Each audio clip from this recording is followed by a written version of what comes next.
Ange Postecoglou, no clue, far from the plan. Tottenham stranded in shadows, no man's land.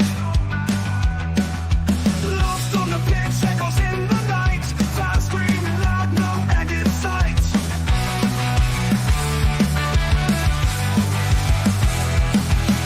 Shift the blame like drifting sand. Promises empty, no steady hand. Wandering clueless in the football nest. Wishing for a twist, but nightmares persist. Shift the blame like drifting sand. Promises empty, no steady hand. Wandering clueless in the football nest. Wishing for a twist, but nightmares persist. Where's the Leo who waited in vain? Pains us deeply every season the same. No direction, stumbling blind. Tottenham's lost its mind.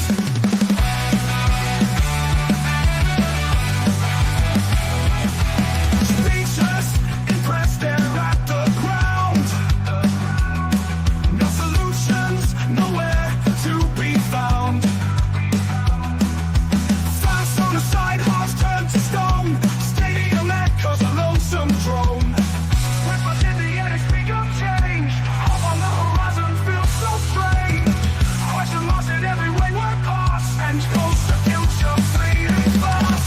Where's the Leo who waited in vain? Pains us deeply every season the same. No direction, stumbling blind. Tottenham's lost its mind.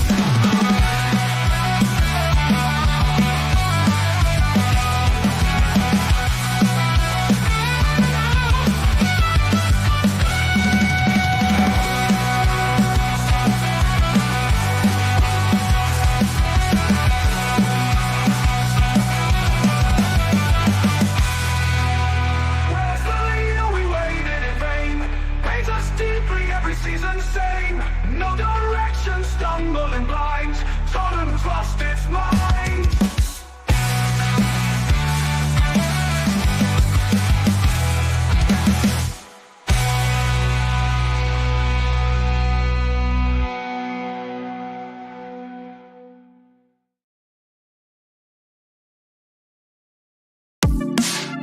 The first game we look for, Robbie. Tottenham away. When we got Tottenham away.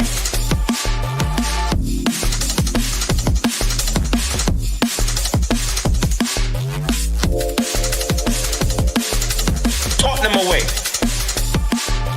When we got Tottenham away.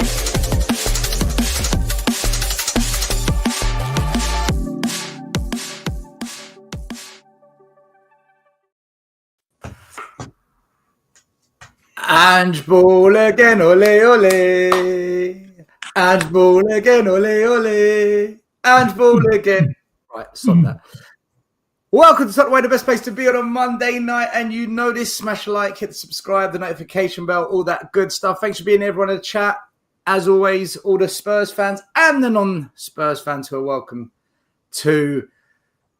So tonight we're going to talk about Ange ball, tactics, Archie Gray, Brennan Johnson, Levy, because we've never spoken about those things. So tonight we thought we'd do something different and talk about those things. There you go. I bet you can't wait. I'm going to start off with this actually tonight. By the way, I'm joking. We're not just going to talk about those things because it's all we ever do. Congratulations to Newcastle United. 70 years they've been waiting and they've finally got themselves that trophy. They deserved it on the day. That's how you beat Liverpool, people. And you know what? Their owners have been in charge for 3 or 4 years, not 25. They've spent less in the last 3 or 4 years than Spurs have, and they've won a trophy. They beat Liverpool 2-1. Amazing scenes. The fans went bonkers, and it's official. Eddie Howe is better than Arteta. Phase 6, phase 7, whatever you want to call it. Eddie Howe was in phase 2 or 3. And before you think I'm just picking on Arsenal fans, Johnny made me laugh today because Spurs are going to lend the tour bus for the celebration of lifting the cup through the streets of Newcastle. That's the last time we used that one. I remember that bus. Yeah. Listen, I think I was 4 years old. No, I was a bit older than that. But look, do you know what? I did want to start on this one, guys, because I was actually really happy to see Newcastle win it. One, because it's something different. Two, it really sticks it on Levy and all those that protect and defend him. But I think most importantly of all, it just proves that with good tactics, with the right manager, you can win trophies. And the most interesting thing was, after the game, they interviewed Eddie Howe. I don't know if you saw the interview. And they asked Eddie Howe, when Newcastle played Liverpool 3 or 4 weeks ago, did you play a different tactic so not to give away the actual tactics you're going to use in the cup final, not to give them any ideas of what to plan? And Eddie Howe, he goes, look, I can tell you now because the game's over. Yeah, we did. We mixed it up when we played Liverpool because we wanted to try some things that we might use, but we didn't want to try the actual plan in case they sussed it out. So they went into the final with a slightly different approach that they didn't give away to Liverpool. And I thought, you know what? I would never, ever, ever, ever expect Ange to do something like that. I would never, ever think tactically that's how he would go into pre-games. What on earth would give you that impression still? It's like Unagi. Why would you come? Why would you come to that roll. conclusion? That's just. Yeah, and it just summed it all up for me. It was I was so happy for Newcastle fans as well, because there's a couple of Newcastle podcasts I've been on. Big up to the True Faith podcast and to NUFC. I text them all to say, guys, congrats, man. I'm not gonna lie to you. You've made memories. We dream of memories at Spurs, mate. They were all in tears. They were all like they couldn't handle the moment. I thought, fucking hell, we're never gonna feel that again, are we? That's gone. But yeah, look, what did you guys think of that cup final? As a Spurs fan, how did you take that? That Steve must also have been happy, mustn't he? Do you know what? I'm kind of with you. I was pleased. You know, like you get that little bit of happiness inside. But they proper took it to Liverpool though. It's not that they were lucky or anything like that. All right, like the last couple of minutes when Liverpool scored, it may have been slightly nervy or whatever. And I feel that if we were in that position, it probably would have been 2-2. But they actually took the game to Liverpool and laid it on them, to be honest. And it was nice. It was nice seeing, you saw like clips of like old Shearer jumping up and down and stuff like that. And a lot of the old school, like Les Ferdinand was there and he was giving it loads and stuff. And, they're honestly like us, them and their fans, right? In terms of being starved of success or being starved of silverware. I thought as much as their manager tactically put it on Liverpool, I actually felt that their big players all stepped up. Isak, Byrne, Tonali, Guimaraes, Joe Linton, Pope made an unbelievable save towards the end of the game. And they were missing Gordon, who's one of their key players. Harvey Barnes stepped. I thought their players arrived. They delivered on the day as well. It's the final, wasn't it? It's the final. That's what they were there for. Yeah. Well, they wanted it, didn't they? Yeah. Chance of a cup. And My players going to Tesco's and seeing the cups on the shelf and they were, up for that. It's like you're talking about Eddie Howe and how he's like helped progress players and stuff. And Joey Linton. I remember him being pants before. He used to just run around and like hoof people, right? He kind of still does that now, but like he does it in a nice controlled manner. But he's effective. Wins the ball, gives it to someone. He's all over the place. Yeah. Raised his game big time. Even at the end of the game when Newcastle were tiring and Liverpool got a little sniff of maybe getting a draw, you see Joe Linton just pull someone back. Remind me of Chiellini on Saka in the Euros. He just grabbed him, threw him down, and just said, "Yeah, whatever. We're not losing this, even if I've got to fight." And, you don't mind seeing that because it means they're fighting for it. It's not. Won it. I mean, I think he got booked for it, but what about the rest of you guys? How did you feel like as a Spurs fan seeing that? As a Spurs fan, I've got nothing against Newcastle, so I was happy to see someone other than Liverpool win it, to be honest with you. No one wants the bin dippers to win it. But I don't, good up to them. Well done to them. They deserved it. Deserved the fight, deserved the cup. now they've just got to carry on with the rest of the season and see how far they can get up in terms of Europe and stuff next year, right? Top it all off. Well done to them. I, for one, I saw the game and I thought Newcastle deserved it. They fought for every ball, fought for every second ball. Like you said, still, their big players turned up. They were tactically sound.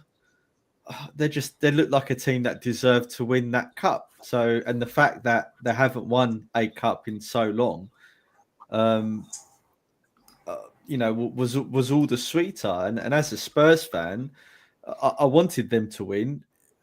One, to prove the Levy lovers, the Levy apologists, wrong, and saying, look, you don't need to spend the big money like some clubs, right? You can go, a season without buying any players and galvanize the existing squad and do better, as long as everyone in the club is geared towards sporting success. And just remind me again, who's the director of football?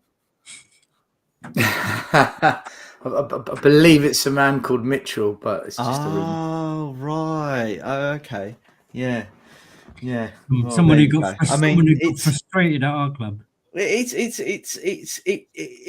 made that victory even sweeter for us Spurs fans, because it proved a lot of things. On the flip side, hopefully that result wakes up a lot of the Spurs fans and said that could have been us, and it wasn't.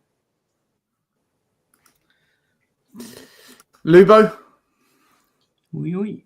Well, I sort of got back from Fulham yesterday, a little bit deflated. Defeat wasn't unexpected. And then I watched Newcastle, Liverpool. They tore into them from the first minute. I was delighted Newcastle win. My wife's a Geordie, and we got quite a few close friends up there who I was having a chat with today, and just sounds like the fan zone was just amazing. So yes, I'm happy. I remember being told when I was talking about we've got to have Levy out, I remember someone saying to me, "Be careful what you wish for." I'm sure there were people that were saying that to the Newcastle fans when they were after Ashley. And look what's happened since they got new owners. So I just hope that we can keep going with the demonstrations, get these people out and get owners in who care about the football side, like Newcastle's owners. They don't, with Newcastle, they don't need NFL, boxing, rugby league, rugby union. They'll have Sam Fender there once a year. But otherwise, it's nothing like here. They're a proper football club with proper football people. That they've got owners that are not all over the staff, sticking their hands in and getting involved in every single thing. They let the Saudis came in. Dan Ashworth was in there at the time. They let him get on with it. First year they were in, they spent 220 million. They carried on the rebuild that Eddie Howard started the year before, and I'm really pleased for them. And it's good recruitment. You look at their midfield. I mean, they're all monsters. They're all beasts. They're all winners. They're all leaders. The three of them, Tonali, Bruno, and Joe Linton, and they've probably got the best midfield in the country. In fairness, and I'm just really pleased. After. I mean, their last trophy was 69, which was the Intercity Fairs Cup. So you're looking at 56 years and 70 years for a domestic trophy. And look at those fans. Look how good those fans are. However shit they've been over the years, those fans turn up.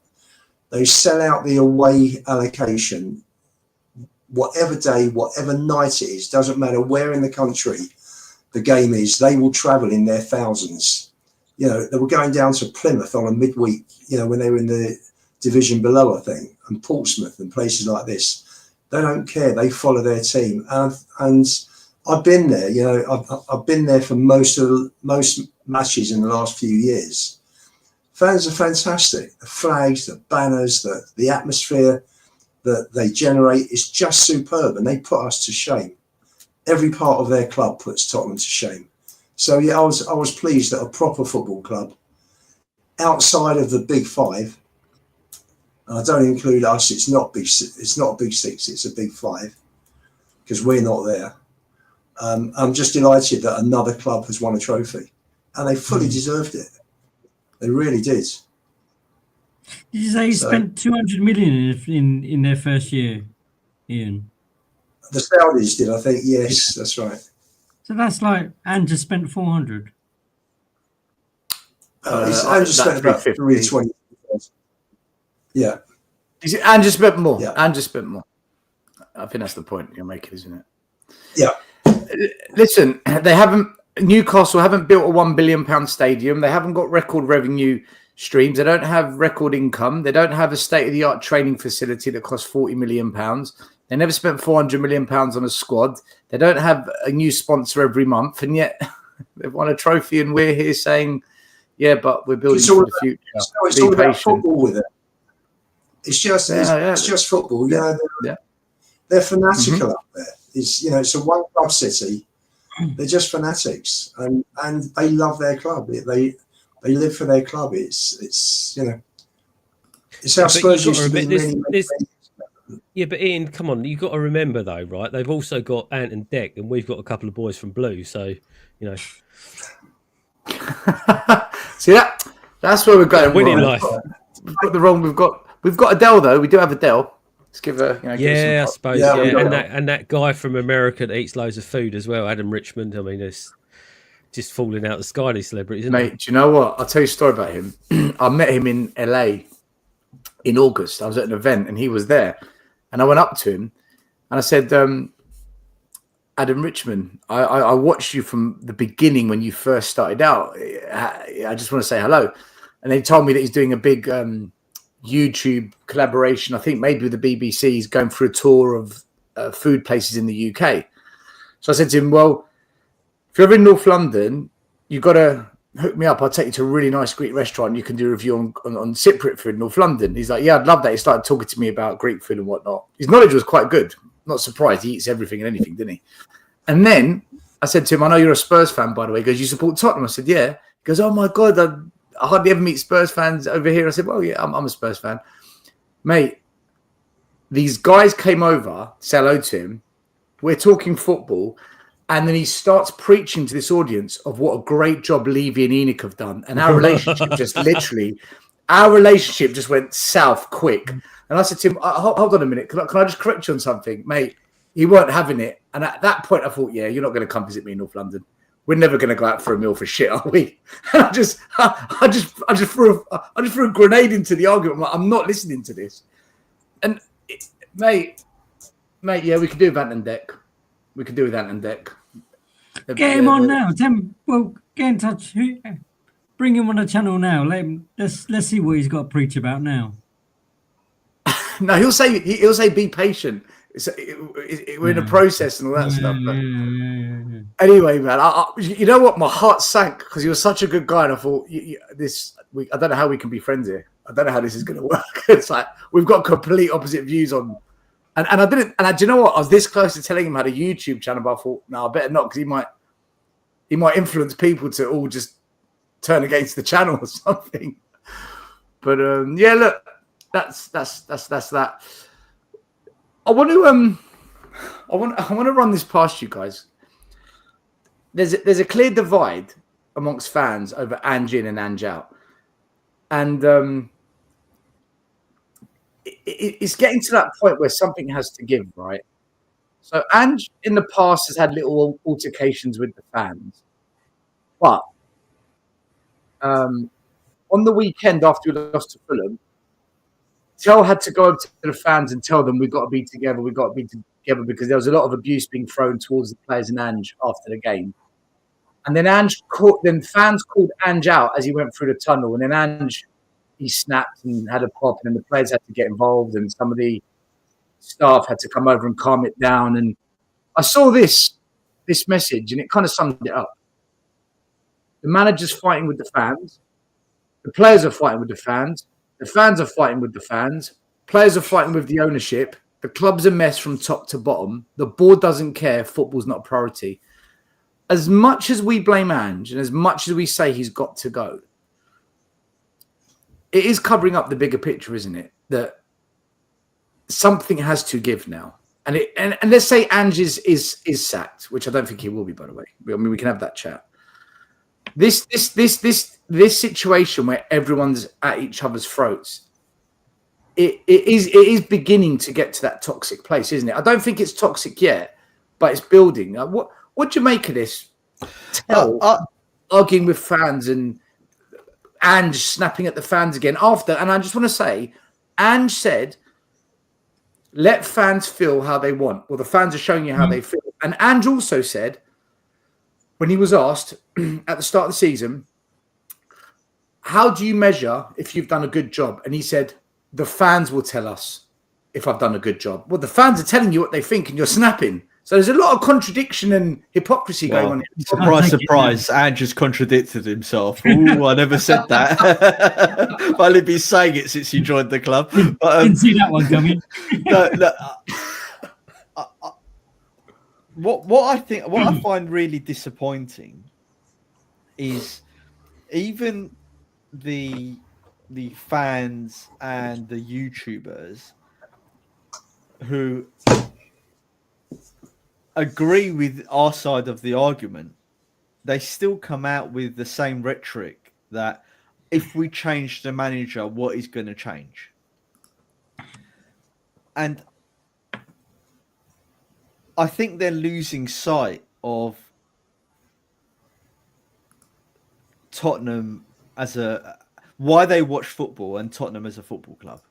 Because it's very easy to say, oh, yeah, well, we know who the problem is. It's Daniel Levy. Therefore, because Daniel Levy is the problem, there's no point us going against the manager because he's always going to be the problem. And Lubo, when he was on another, last word on Spurs, and he gets asked the question, did he ever get, did Ange ever get the players he really wanted? Has he really been backed on the premise that Levy always buys the players, he always brings everyone in and all of that. And that side of the argument is as delusional as Ange's in terms of the contradictions, because you can't use that argument only when it suits you. You have to be consistent with that train of thought. And if you're consistent with that train of thought, then you would have been protesting with us 3, 4, 5, 6, 7 years ago. But you haven't been. And you can't say, oh, this person's an Ange signing when it's going good. And all of a sudden, oh, is that really his player? He's not, he's never been backed. So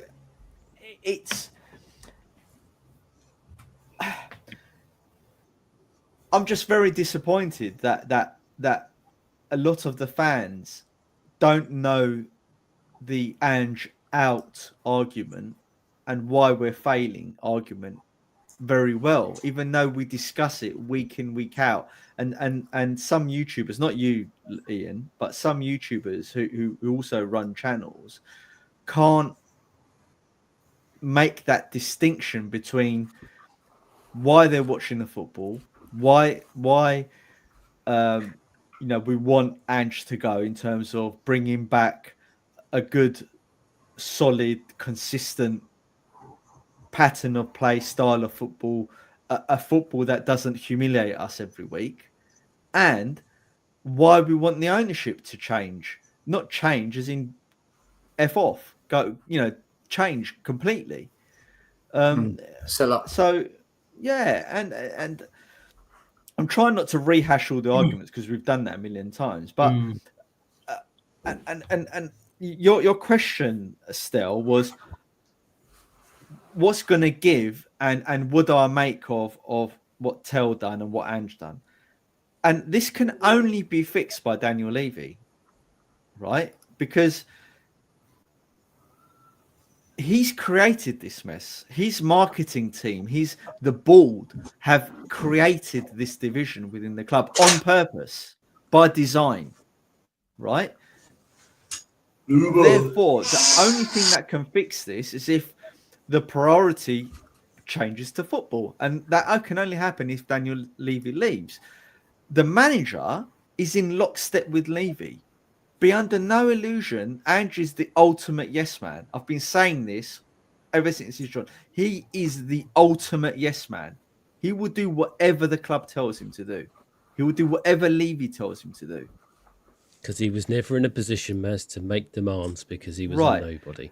And this is and the fact that Ange is not enough of a father figure or enough of a role model to the players, like a Conte, like a Jose, like a Poch was, is the reason why Tell going up to the fans is wrong.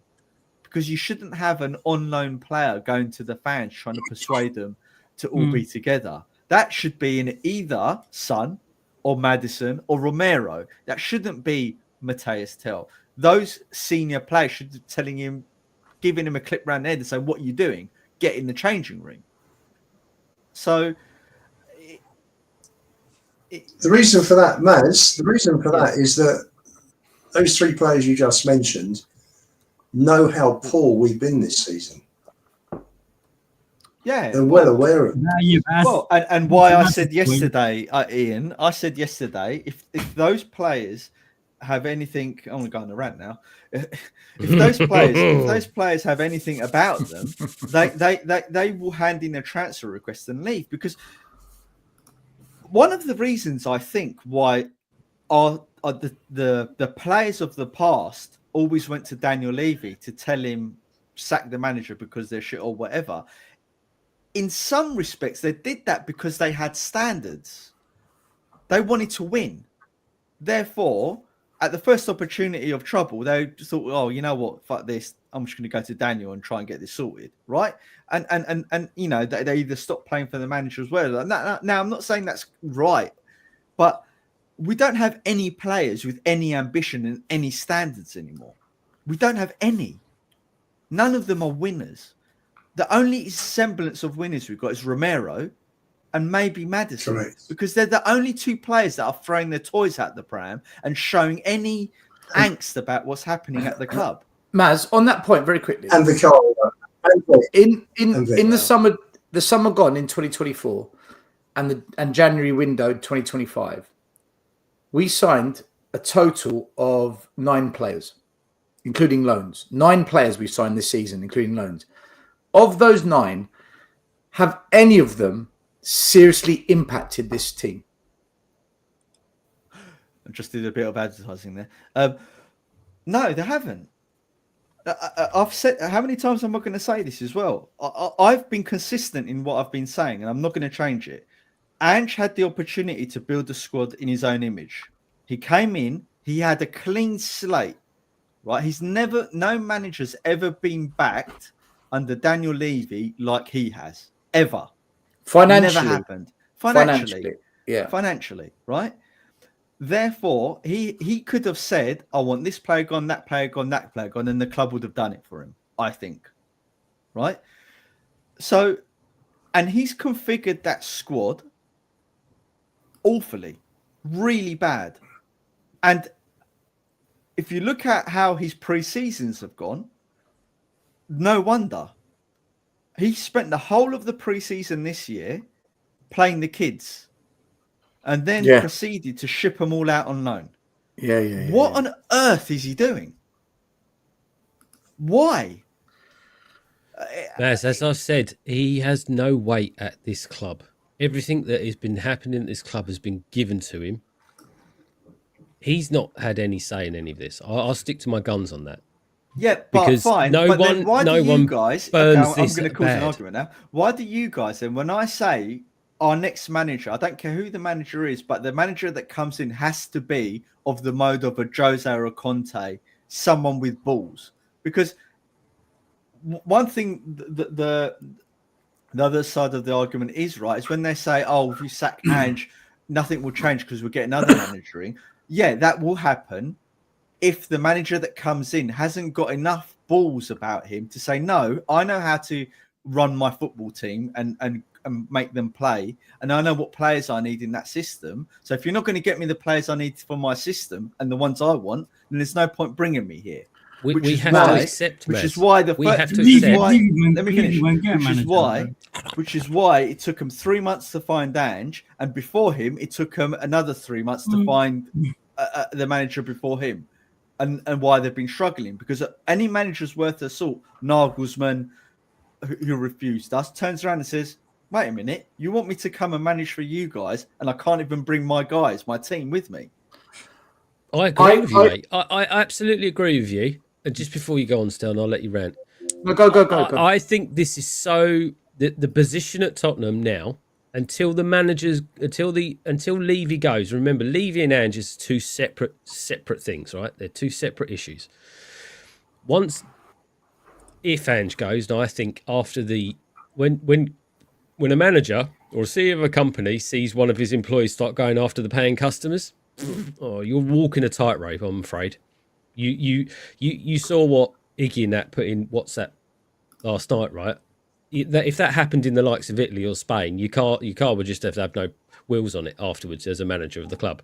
I'm sorry, you're at the mercy of the players. But I know, I get that. That's because we've become a safe space as a club, right? Yeah, whatever. But I completely agree with you on the manager, Maz. This role is probably the most toxic role you could ever take in the Premier League, right? No manager with any kind of experience or trophy winning mentality behind them is ever going to come to this club now. Conte and Jose were the last of the two. That's it. I hear people talking about Xavi and stuff like that. Sorry, people going to been at Barcelona, etc. They're not going to come to a job at Spurs because for exactly that reason. They will not get the backing anymore. So we have got to accept that we are going to basically end up with the likes of an Iriola or someone at a lower level. Oh, I hate saying lower level club, but when they're above us in the league, but a club you don't expect to be at the top of the Premier League or the top half, that's doing really well with a club, and we can entice them with more money, right? Which the other clubs can't pay. And it don't have to be, millions and millions of pounds. It just has to be more than the likes of Bournemouth or Nottingham Forest can pay. We've got to accept that that's what we're going to get now until the leadership is gone, until Levy and that are gone. And then it's a complete reset. Then it's a reset of the whole thing. I saw Dan in the chat said, will Levy ever get a manager like that? No, but Levy didn't know that Potter was going to be good. Levy didn't know that Harry Redknapp was going to be good. Levy didn't know that Joel was going to be good. Levy hasn't got a clue who's good and who's bad. Do you know what we need? I would rather roll the dice, right, and just keep rolling the dice and hope we struck gold. And as many times as we need to roll the dice, we might as well, because that's what it's like at Spurs now. It's a circus. It's like a casino. You're constantly gambling, hoping that the next guy who comes in can somehow be like a Potter or like a Redknapp, right? And that's the only thing we've got left. But the argument that it doesn't matter who comes in, everything will be the same, is a nihilistic argument, and I hate that argument, because you can't see your club self-destruct like we are now, right, and not want the change to happen. And this is what I would have said if I was on last word of Spurs. They're coming from a nihilistic point of view. The club is imploding in front of our eyes. We're 14th, right? We've got no star players. The star players that we do, or the quote unquote star players that we do have, if they've got any balls about them, right, or if they're really worth their salt, they'll leave Spurs, right? Van der Ven, Romero, they should leave Spurs, really, right? A bigger club should come and sign them, right? And if Maddison's got anything about him, he would have handed in the transfer request and thought, I ain't going to spend another couple of years here, throw my toys out the pram under this manager and this regime. So you're right. Do you know what? Yesterday, I'll say this one last thing and then I'll shut up for like 20 minutes. The one thing I noticed yesterday, or realised yesterday, watching that match, is that gone are the days where I'd sit on the couch, get me tea ready, whatever, sit on the couch, rub my hands, go, right, what's Kane going to do today? What's Son going to do today? What's Klinsmann going to do today? What's Bale going to do today? What's Ali? What's Ericsson going to do today? What's Modric going to do today? I just watch this. I now switch on the telly and go, who's going to be the worst out of them today? Now you're like, oh fuck, Johnson's starting. Yeah. How many times is Johnson going to track Sar's back? come on. Yeah. That's it. We've got no spark. We've got no flair. We've got 11 players just running around the pitch. There's absolutely no one there that incites me to watch the matches. And I'm fully accepting that we're going to finish between 16th and 13th this year. And by the grace of God, we might get through the next 2 rounds of the Europa and might make a night of it. But I don't see it. I don't see it when we can lose 2-0 to Fulham against some of these teams in Europa. So that's the thing with me. I've completely lost all the spark. The spark is completely gone. Lee, can we go back to when we beat Man City 4-0 and you guys all did an intervention session with me, seeing if I had mental health issues? No, because I said, I'm not happy. I can't feel that win. And you lot all, Stell, you're right. Can we help you? And I said, guys, I don't feel anything anymore. Right. I think more and more fans they're now arriving where I arrived back in, when did we play City? November? December? I can't remember. When I then, said, I felt it then. I'm not accepting this. Just for the record, I offered you no help at all. I knew where you came were. on the show. If I there was WhatsApp groups being set up saying, we got to help Stell. Is he all right? Should we take him out? Should we go for a walk in the park? Should we buy him a dog? But guys, I'm all right, man. Relax. Listen, right? I remember you came on that show and you were like, I think Ange changed his tactics. And I said it was all by bloody accident. It was pushback. Right? Yeah, and I was right. I was with you on that. There you go. So just remember you're the fraud. Okay. How have you made that about you? Well, otherwise you would have done your monologue about how... I was jumping on to what Lee said, because Lee said, I don't feel anything anymore. I'm like, I've been feeling like that. Do you know what?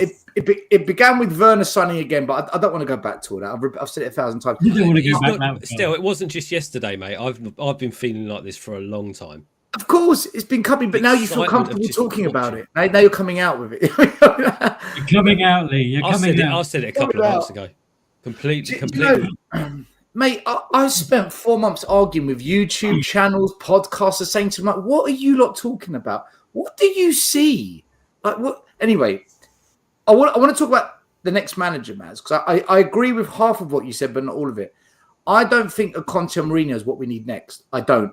But I do think they've got to have their trait in them. Right? Let me explain. I believe the only manager that has any hope, by the way, notice how I said not going to work, but any hope of working, is someone like a Poch who can prove he's capable, prove he can set the team up properly, get a tune out of players, develop young players to a point of where we're challenging for top 4 every year and we're getting into it.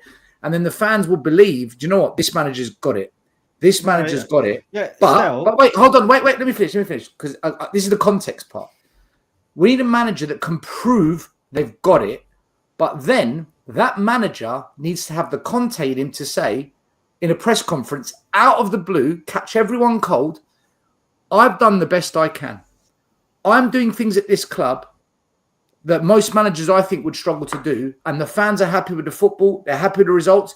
I can't take it any further. It's now over to the board to bring in the caliber of players to take us to that next level. I don't want these loan deals on the last day of the transfer window. I don't want a name that no one's heard of that's got a YouTube video that everyone's going to say, wow, look at him. No, I need some names, some players of a high enough level to now take it to the next level, because that's what's needed. Now, if the board want to do that, because they've never done it before, game on. If they don't, start your search for the next manager in the next 6 to 18 months, because I doubt I'm going to last. That's what we need, but he's got to put credit in the bank to then say it. And I don't know if a manager like that exists, by the way. I don't know if any manager like that exists. I don't know if they exist. Okay, Stell, let me correct you. You said you agree with half of what I said, and 50% you don't. But when you said your first 2-3 sentences, it's basically about 90% of what I said. in there, right? No, because you where you we said you want the Conte deviate. Mourinho back. I don't think that will No, work. I never said I wanted. I said like them, right? Or anyone like them with that mentality where they command the respect, right? Now, and I also went on to say they were too much, Maz. They were too much. It won't work with Levy. Levy. We need a manager that can finesse Levy. But Levy make Levy think his ego's deserved it. But Poch did that. Levy doesn't know what he's picking. Levy does not know what he's picking. I know, but that's right. I'm just saying what type of manager we need that will work, Maz. Therefore, if we had Poch with Conte's balls, with Conte's cojones, that's the manager we need. But I don't think that exists. So I think this is where we're on a different where we're giving different points. Yeah.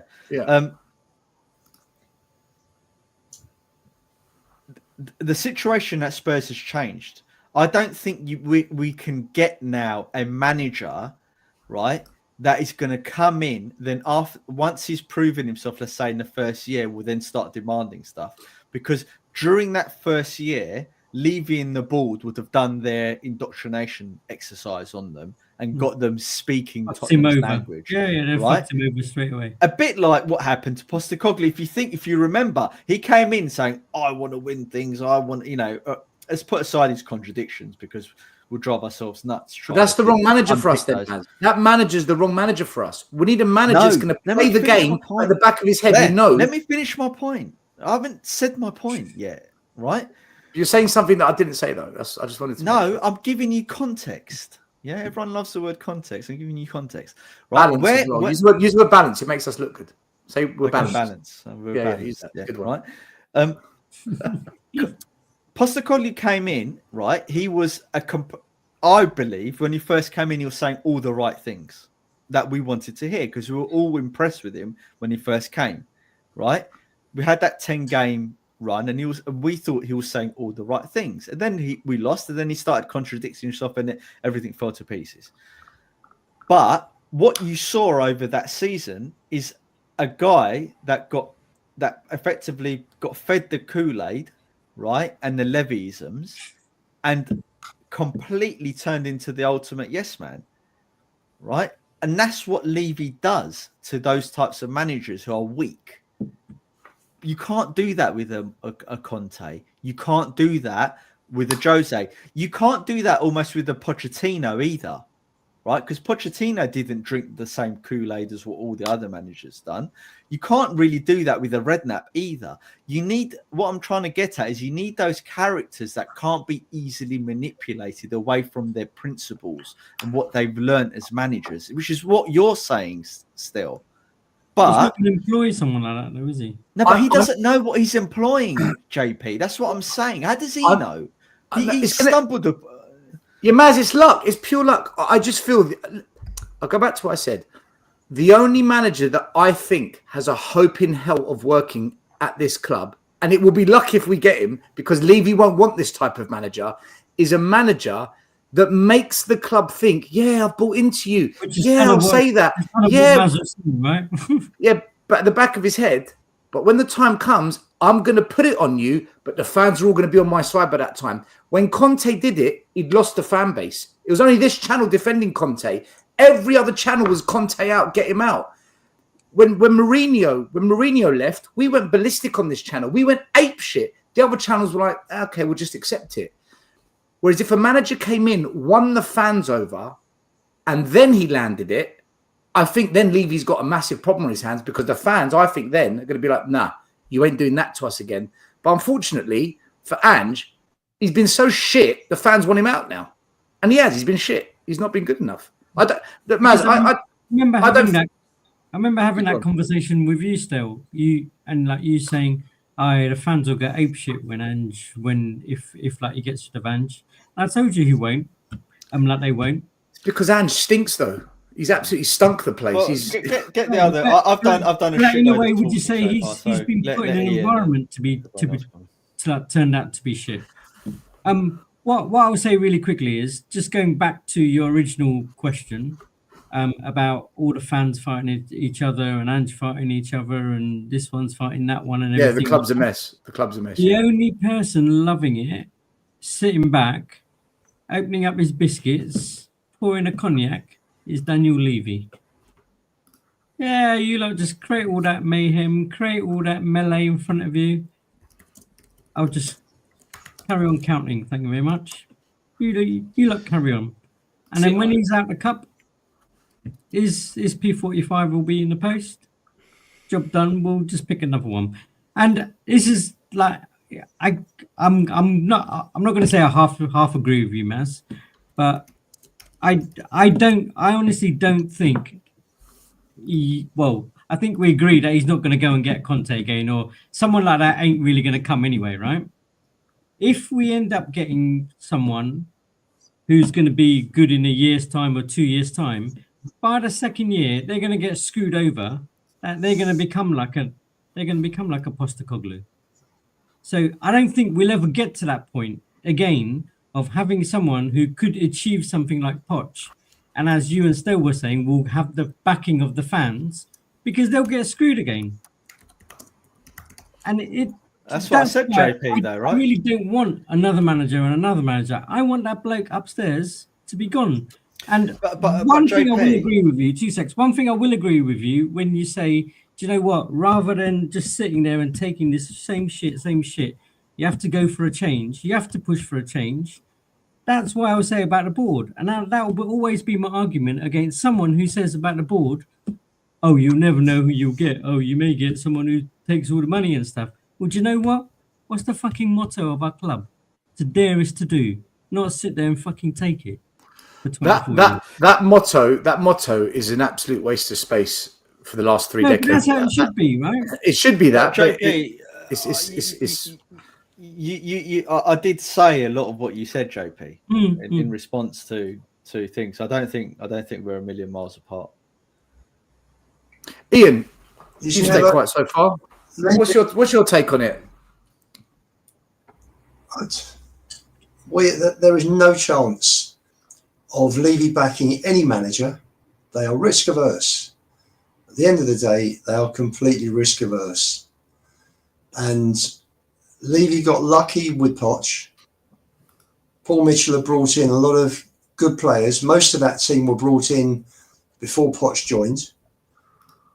And that was before the transfer market went ballistic price-wise.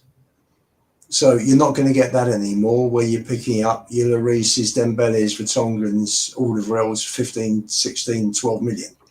Not going to happen. So it's on another level now.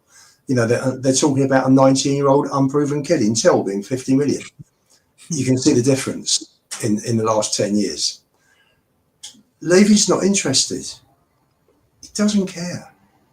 Does not care. Doesn't know about football. This is the problem. If he knew what he was doing regarding football, I don't know, maybe he employed Scott Munn because he wants to have the Olympic Games at White Hart Lane. I don't know. But Ian, Munn's great in if you're great in a race Olympics, you don't know something, don't you get an expert and take that responsibility away from yourself because you know you don't know football? Well, you think so, wouldn't you? You think that if you don't know about, as I've said previously, this is what Branson does when he buys a business. He brings in an expert to run it for him. There's no ego there. He doesn't know how to run trains or fly airplanes, does he? Of course he does. Look, we all agree. Look, Ian, we all agree. Sorry, sir. Ian, and I mean this with respect. I'm not trying to take it. But what you've done is you've told us what we know. Everything you said is correct. We know that. But what I'm specifically saying, right, is we need to roll the dice, right? And it is a gamble, right? Because Levy doesn't know who's he's going to bring in and what he's going to be like, because he hasn't got a clue. As I said, he didn't know that Harry Redknapp was going to be any good. He just brought him in to save us from relegation. He didn't know that Poch was going to be any good. It was a punt, right? He didn't, you know, he doesn't. everything he's achieved at Spurs, I strongly believe is luck, right, on the footballing side. Complete luck, right? Harry Kane out the academy. Yeah, he's just had incredible luck in certain aspects, Bale, etc., and Modric and stuff like that. And that luck's run out now, Matt. Exactly. So in reference to what Stel, JP, and all of us were saying, is it not that argument that I dislike, whereby people are like, well, it doesn't matter who comes in, they're never going to be back, they're never going to have this, never going to have that. Let me answer you. If you bring in a good manager, probably fourth is the ceiling. So you get some Champions League, but we're never going to really compete for trophies. So people are happy with fourth place. You know, Wenger in his later years used to look on that as a trophy. People are happy with fourth place. They're happy with fourth place. But if you want this club, this is a great club with a great history and tradition. And if you want this club to get back to even where Poch was 10 years ago, with those 2 years where they were there or thereabouts for 15, 16, 16, 17, then, we got lucky with that. That was the only time in the 24 years that we got remotely close to challenging for trophies. We need new owners because they are risk averse. They're never going to push the boat out. Now, they've got other priorities. They've got Rothschild's Bank trying to find them investors. Why? They need money for the hotel. They need money for White Webb's Park to develop the park into an NFL training ground, training pitches for the ladies' women's team, and a football pitch for the ladies probably as well. So football is way down the list. Yeah, and if you think to yourself, why aren't we attracting that investment? Probably because at the end of the day, the football is still the most important part. It's still the biggest revenue earner. Even now, you can have your 30 events over the next 12 months. Football is still going to bring in more money. You're going to get more money probably from television, from Sky and TNT and what have you, and all the foreign channels that pay for the Premier League than you're going to get for the 30 events. Football is still massive, but he's not interested in the football. He's only interested on building up the other side, bringing in. I mean, I did the stadium tour last Monday. And the guy was very good, John. We went into the NFL dressing room in the West Stand. He was saying that Spurs now have got these 2 games yearly, indefinitely. So that's the next step. This is why Khan, who is the chairman of Fulham, wanted to buy Wembley so he could bring the NFL there. You can bet your life that the next thing they want is for someone like the Jaguars to come across and play their 8. He was saying if a team came across and played 8 games, 8 home games here, they could come over. They do it 4 times 2 weeks running. They'd only have to be in the country for 28 days in the year. So already, I'm listening to the guy doing the stadium tour talking about this. So you can see the direction they want to go in. Football does not matter. It's complete. No, that's why I understand that, Ian. But surely they're not bringing in. No, but I know that, Ian. But that surely it can't be good business, right? To spend 300 to 400 million on a manager that doesn't know what he's doing. How is that good business? How's that going to attract investors? Well, investors come in and he says, "I want to give you guys £1 billion of my own money or my hedge fund that I'm part of, right? To invest at Spurs, right? So I see a return, but you've got to sort out the footballing side, because until you sort out that footballing side, you just blown 400 million down the Swanee." and I think ain't a going lot to of see those, my money back again a lot of because those, you're going to be a lot of that 400 million though, Why Maz, he is little investments, aren't they? Like your Brennan Johnsons, like your Archie Grays, like they're those little eggs that are gonna.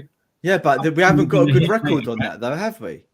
But we haven't got a very good record on making money on the players we saw, apart from the odd one, Bale and I Kane. don't think any investment comes into this club is going to be because they've seen a vision for the Now, football. For the football, I think it's because they see an opportunity to scale up an NFL franchise, to scale up a property development portfolio. Anyone that comes in, I've said it a million times, you have got to be stupid to come in and buy Tottenham. Why would you spend 4 billion buying Spurs when you can just go and put that in the S&P 500, get your 5 to 10% guaranteed yield Because over they don't do it for that still. but it's Well, not no, a money thing, right? Still, they probably got their money. They probably got their money invested in that already, and they've got spare money they want to invest on top. These guys have got investments all over the but place. if someone comes in because it's a vanity project, like you get some Middle Eastern owner that says, you know what, I just want to tell the world that I own a Premier League club, and then and my team can be the best. You know, a bit of arrogance, a bit of swag, just to show off. Like Abramovich, it was a vanity project. He didn't give a shit. He's like, I just want to be the best. Oh, but Abramovich was to wash money. That's what it was. Okay, and a bit of dirty laundry. Okay, fair play. I agree. But if you had someone that came in for that vanity type project, I don't think there's a much bigger chance that we're going to attract an investor that says, do you know what? There's an opportunity here to scale this up into a much bigger operation that embraces different sports, franchises, commercial activities, from developing the Tottenham area, gentrifying it. So anyone that comes in with money, they're going to see their return from that. They're not going to be looking to pump big money into the football team. I'm not sure because I'll tell you why. I don't think that's going to happen unless it's an outright sale. Because you get the Qataris come in and they want to compete with the Saudis at Newcastle, for example. They just want to compete. And they got, hang on, Mads, they got the World Cup. The Saudis have got the World Cup in 2034. The Qataris had the World Cup in 2022.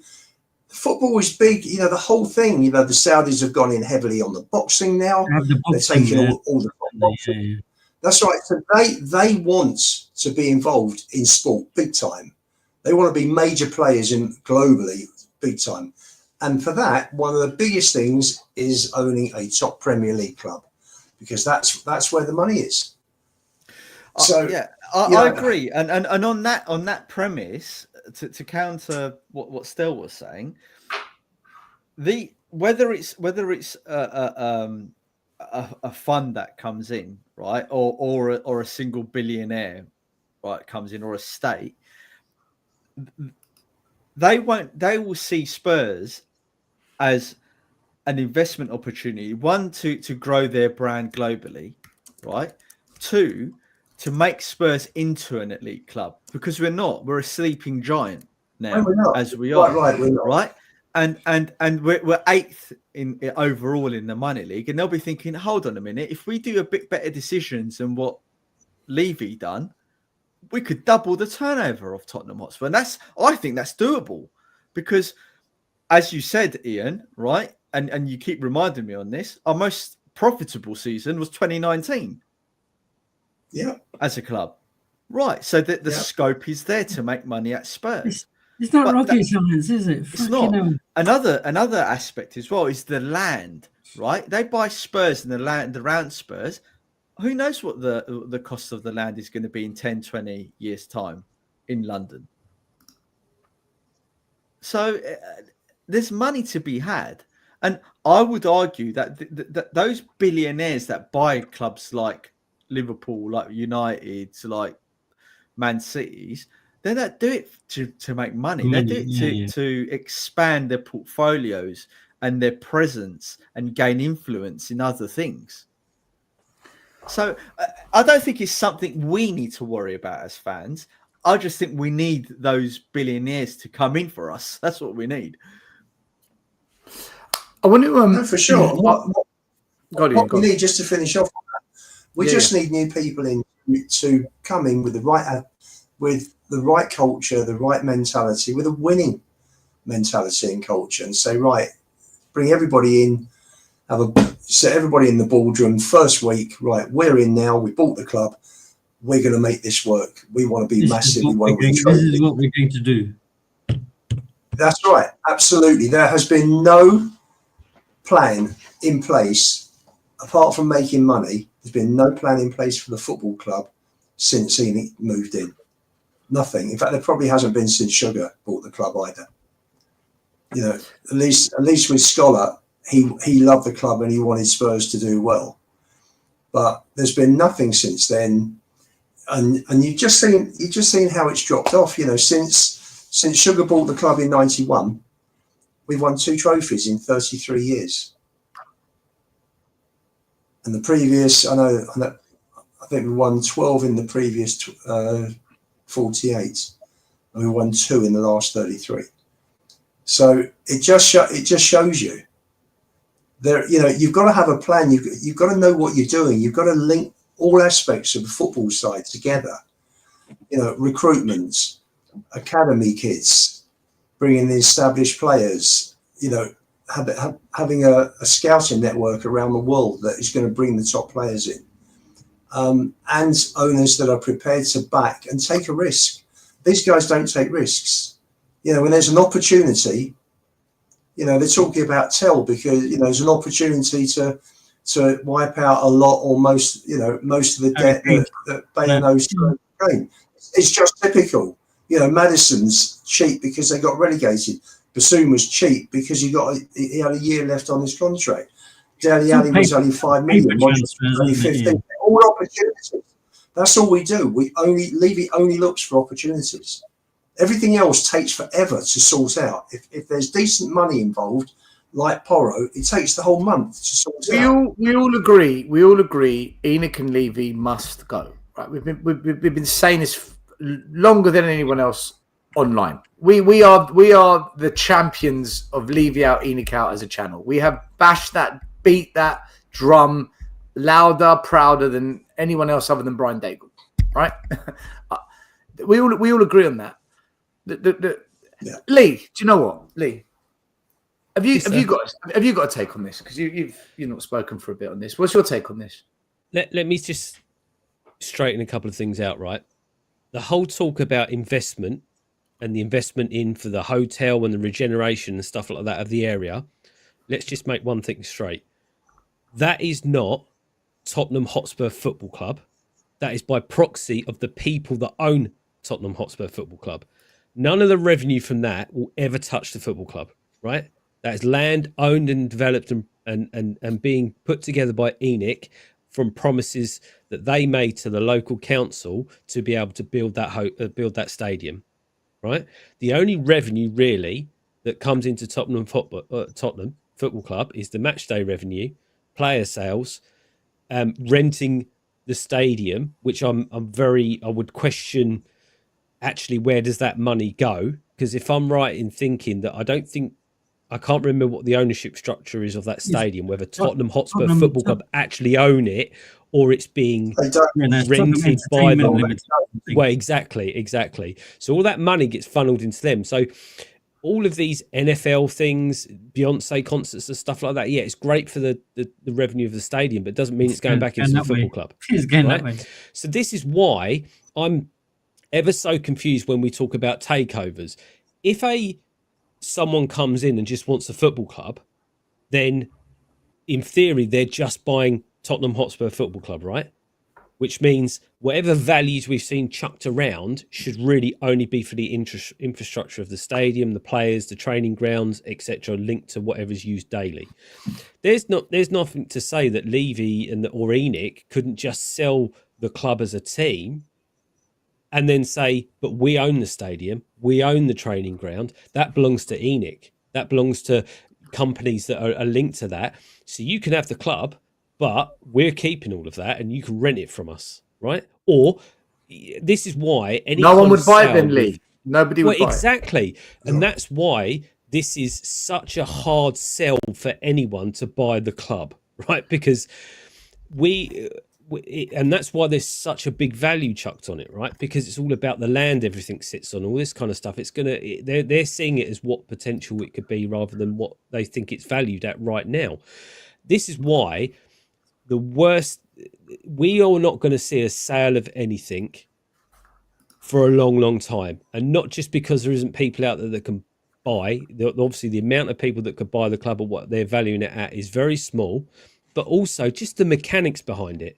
I mean, anyone that thinks that tomorrow they're being at Takeover and it takes 2 days to sort out something of this magnitude is madness. It'll probably take years to work out a sale of a football club and all this, whatever the structure is going to be behind it. So my view is I don't worry about it right now, because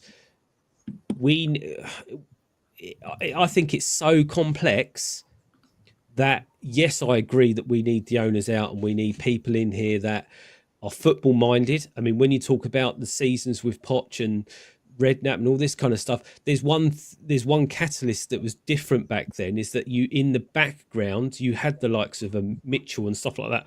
They were football orientated people that knew what they were doing. You didn't have football directors that were quite happily to get kicked out the door by their last club. They couldn't wait to see the back of them. Red flag, anyone? You get a football director who's not even, or sporting director in Munn, who quite frankly never heard of, and he's got nothing to do with football. Red flag. I mean, they just, the only possible outcome I can see that would potentially satisfy this situation is not necessarily Levy and Enoch out, is Levy selling up his ownership part or whatever his shares are and getting a guy at the top who's football minded, and the likes of Enoch and that, leaving him alone and letting him get on with it, because Levy's just not a football person. He made that admission in his own interview when he talked about buying Tottenham. He said, before that I was didn't know nothing about football, didn't even support people, etc. So if we can't accept both, then the one I would accept, as long as they got someone in that who had no interest but just to run the football club. Let Enoch do whatever they like. Let them build the land. Let them build the hotels. Just let someone run the football club that knows football. Lee, can I just add to something you said? Because there's people in the chat that have just gone on Google and they think now that they understand something that they don't. The club has got a lease on the stadium only, the stadium. The freehold, the land, isn't owned by the club. It's owned by TH Properties, which is based in the Bahamas, a non-listed company. We all know who owns it, right? We all know who owns that. Who lives in the Bahamas? Joe Lewis. It's a 115-year lease issued in 2017. So if you probably go through the fine details, I'm trying to find the document someone sent to me, but it is on Company's House. If you go through all the companies that are part of the... There's shitload of Tottenham Hotspur companies, isn't there? The consolidated group, it's in there. But the freehold, so the stadium is owned by the club, but the land is not.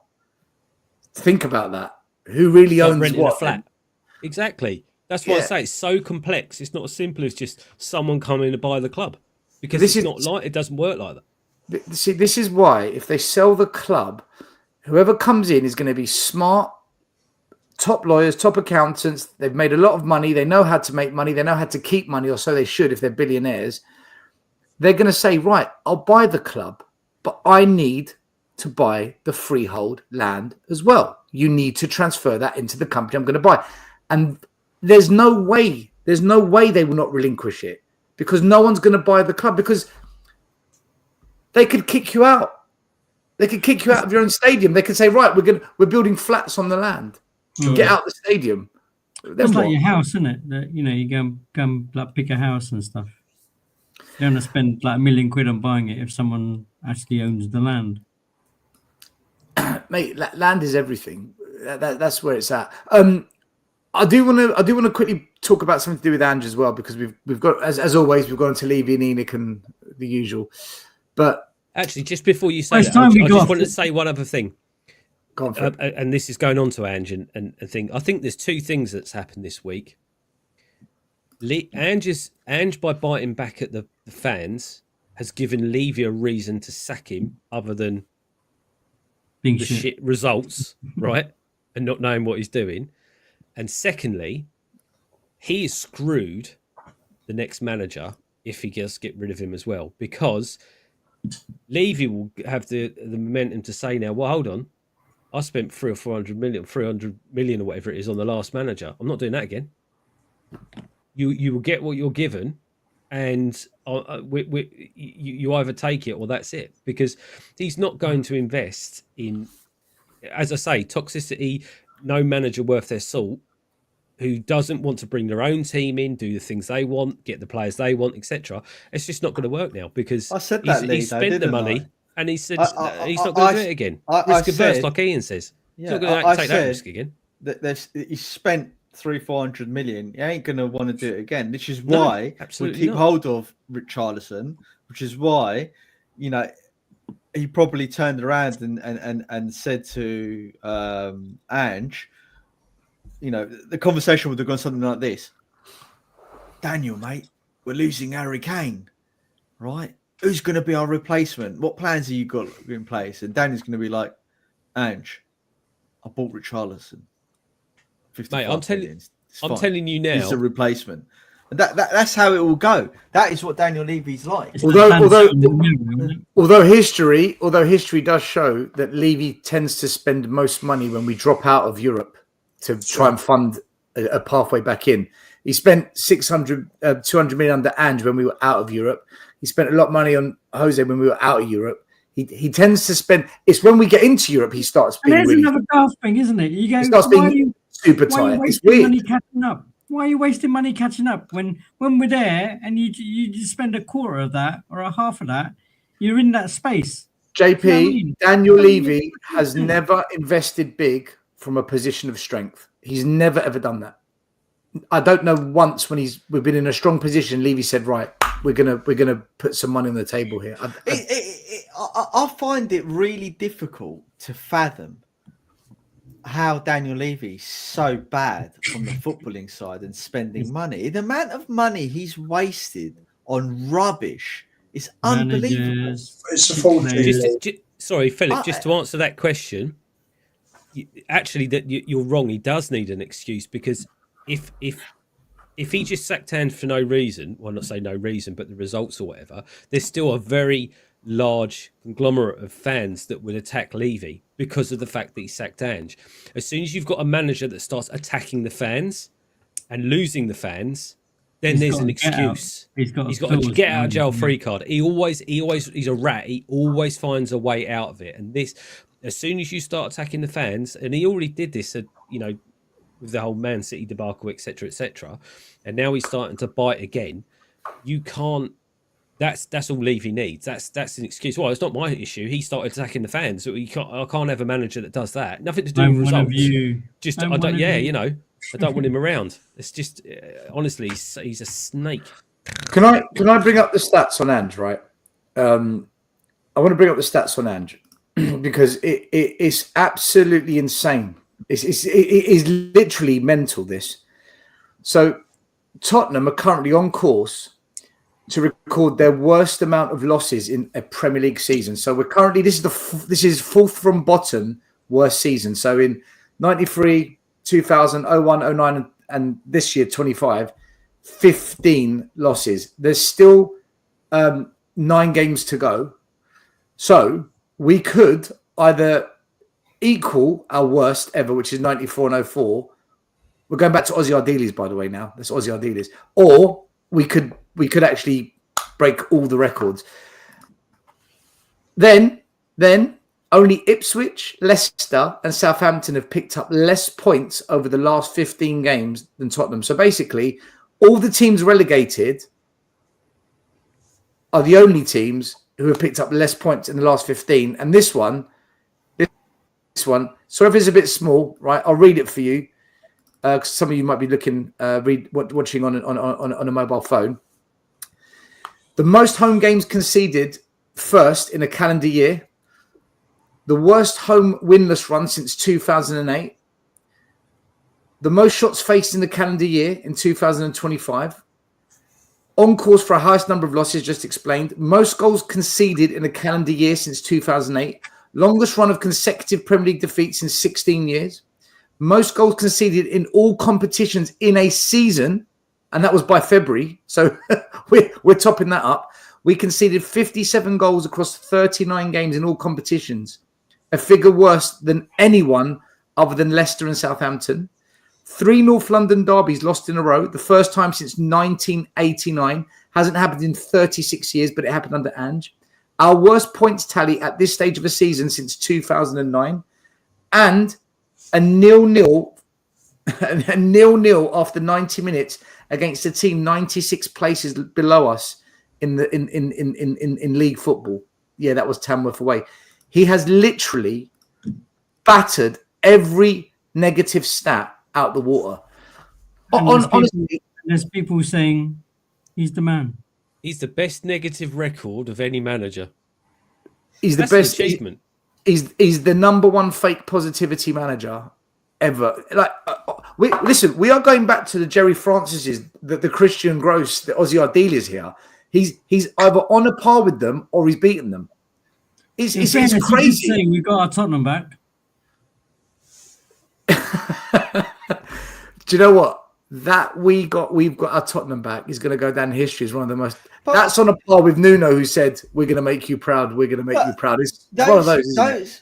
Those managers that you mentioned from the 90s, they all had very good reasons why Spurs weren't doing well. They didn't have the players. We weren't spending the money like the big boys were. We were a club recovering from, disappearing effectively. So it's. I think it's worse now. It's an unfair comparison in a way, isn't it? It is an unfair comparison. When Ian on Last Word on Spurs said he is the worst manager he's ever seen in his 50-odd years of supporting Spurs, worse than Terry Neal and whatnot, and then Paul tried to rebuttal you, it's a shame we didn't have these stats to give to you, Ian. So you said, can I just read something out to you? You can tell me how he's not the worst, because they're facts. Those what I read out is fact. It's not fiction. It's not made up. These are factual metrics. Ryan Sessegnon scored against us. Thank you for that, psycho teacher. We will beat the all-time high of 19 losses in one season. There's no question about it. We've got 9 games left. It's going to be close. Away, Liverpool away, Chelsea away. Yeah, we still got a shitload of hard games to come. Seriously, I mean, it's West Ham away. We're not winning at West Ham away, by the way. I don't think we're going to beat them. Liverpool away, West Ham away. We still got to play the Chelsea away, ain't we? Chelsea, Villa. Brighton come to us, and they might be fighting for a Champions League spot. I must say something. I can only go. For me, it's gut feeling. What I see, what I'm watching is what I see, and I walk away and I process it. And I think Rooney and Deeney summed it up beautifully on Match of the Day 2 yesterday, when they said the Spurs team are switched off as far as the league's concerned. There's such, I don't know, you just look at Spurs and you look at how Newcastle played. They are worlds apart in terms of effort, determination, dynamism, intensity, desire. We're nowhere near. Can I ask you a question?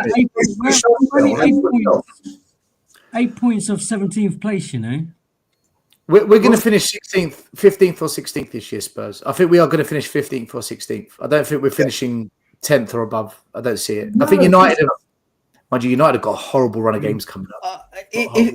You can almost. I can see what's going to happen. If he doesn't we're not winning the Europa Cup. If he doesn't get sacked at the end of the season, all of the fan base is gonna they're gonna reset and they're gonna be like, right, we need to back Ange. What players does he need to make us better?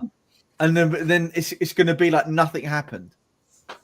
That's what's gonna happen. Maz, I already saw yesterday on X people saying all right, we'll see how we do in Europa, and I may give him the first few games in the next season. We're kicking the can down the road. Seriously, They said wait and see. They said wait and see about Carabao Cup and FA Cup. We went out of those in the space of 3 days. But let's give him the Europa. Then it's going to be let's give him 2 months of next season. Let's give him till Christmas. And before you know it, we're all 95 years old in Zimmer frames, still thinking to dare is to do means something. Let's see if he gets us out of the Championship. But still, don't you want to play good football? Aren't you entertained? I'm like, I'm dying. The only thing I've got to say to any Ange fans listening in, still, the only thing I've got to say is how many more losses? Seriously, how many more matches with poor football, no coherent or fluency in the game? You know, scored a great goal last Thursday night, that third goal. It's 1 in 100. It's, you know, you can't base an average team.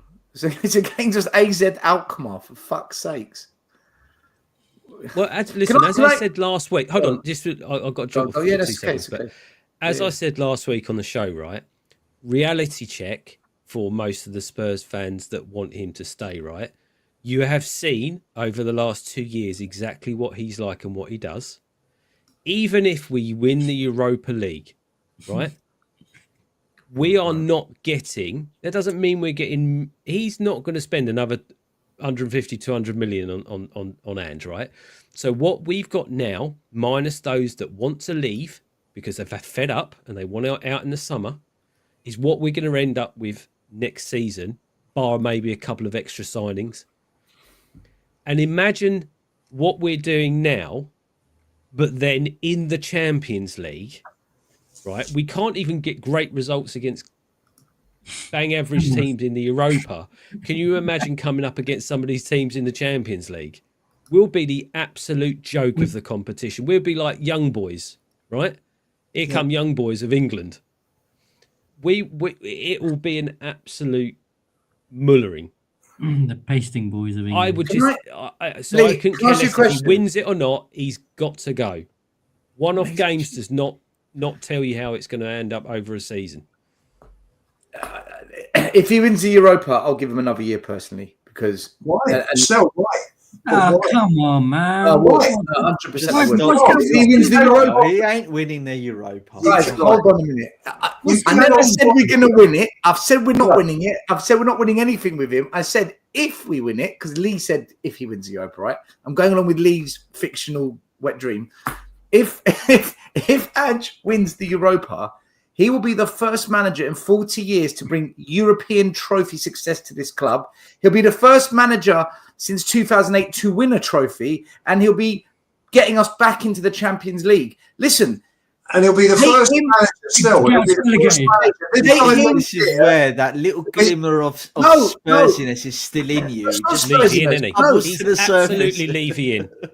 If Mourinho won the Carabao Cup, we would have wanted a statue and said, keep giving him money. He ain't winning anything, so why even say it? I never said we're going to win the Europa, man. Yeah, but we're not winning shit.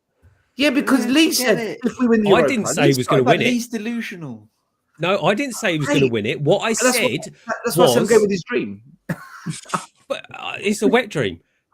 Yeah, listen, I can't believe the words I use. I can't believe you would allow him to stay for another year by winning in a competition where you're winning one-off games on a night, right? Or over 2 legs or whatever. Mate, that's what all cup competitions are like, though. Yeah, exactly. But you want to give him another year. Put yourself through the hurt of he deserves it. Wait, hold on. You would put yourself through another year of this dross in the league and then get absolutely humiliated in the Champions League and keep him around rather than saying, thanks, you won us a cup, off you go. Now piss off. Now piss off. We'll get someone in that can actually take us in the Champions League and maybe do something rather than watch us get steamrolled with these tactics every week. Right. Okay. Because if you do, then I'm sorry. But you'll make it. I'm phoning. Sorry, hold on. We will be the only team in the Champions League. Chris, is that you? In the same season. Yeah, Mr. Cowling. I'm ready. I'm ready to make the jump. Yeah, thanks. Bye. Right. The thing with me is, the thing with me is, I apply common sense, right? I'm not being irrational. I am actually very rational, but because people don't expect to hear it, like you'll go berserk. When he first came to Spurs, I said, I'm going to give him a year. He gets a complete free hit at it because he lost Kane a week before the season started with no replacement. No manager in 10 years hasn't had that. He gets a year pass from me because of that. I gave him a year pass. Then within 2 months of the new season, I said, right, get him out. I'm done. I made up my mind. However, if he wins the Europa, he would have done something no manager has done in this club for 40 years and no manager has done it in 16 years. Fuck me. Like, credit has to be given where credit is due because he would have made that happen. And I don't think it's going to happen. I said we're going to crash out. I said he can't win it. There's no way he's going to win it. I know he's not going to win it. But fuck me, if he does, yeah, I'll give you a year, man, because you've done the unthinkable. I would do that for any manager, not just Ad. If Ryan Mason did it, I'd say give him a 2-year contract. Let me ask you this. Hold on, Ian. Let me ask you this because I actually need. You've also got to give credit to people that do things that we've not seen before. I haven't seen us win a European trophy. I've never seen Spurs win a European trophy. Shush. I'll tell you what. I'll take you hostage on January the 1st, right? And I'm telling you that you're going to get starved for the year. And the choice is on Christmas. I will give you a full-on Christmas dinner for 1 day, but you're going to get starved for the second year, or you can leave and go and live your life. What are you doing? So you've gone from a life or death situation to a That's what it is. That's what it is. It's not. That is the most. That's like saying you're going to be ill all your life, but for 1 day you're going to have no pain. Like, what the fuck? Like, still, at the end of the day, if he wins Europa, you have to say to him, "Thank you very much. You've achieved brilliant, whatever." Mate, I will apologise if he wins Europa. I will do a public apology if he wins Europa. I won't have to apologise. I'm not going to need to do it. Right? Absolutely. No way. You can't accept going through another year like the way we're doing now, just because he's. Yeah, but JP, what if the next year he wins an FA Cup? Listen to you. What if? Yeah, but what if? What's going on? Who is this man? Who is he? No, you listen. Banter me. I don't mind it. I can handle it. No, I'm not. I'm actually questioning you right now. How on earth have you seen this dross for 2 years and then think it's going to be any different just because he's won the Europa? Lee, I sat here for weeks saying that we're not winning a damn thing this year, and some people believed we would. I sat here and said, with Iggy, I argued with Iggy for half an hour, and I said, we're going to go to Anfield, and as soon as the Anfield anthem begins, we're going to shit the bed. We shat the bed. I said, we're going to go to Villa now and lose because confidence is gone. We lost. I'm sitting here and I'm saying to you, he's not winning the Europa Cup. It's not happening. If it does, which it won't, but if it does, fuck me, yeah, you get another year with me. Yeah, but still, you've done the unthinkable because you've achieved the unthinkable. But you went from if he wins the Europa League to apologising. I would apologise. If he wins the FA Cup the following season. No. He's not going to win.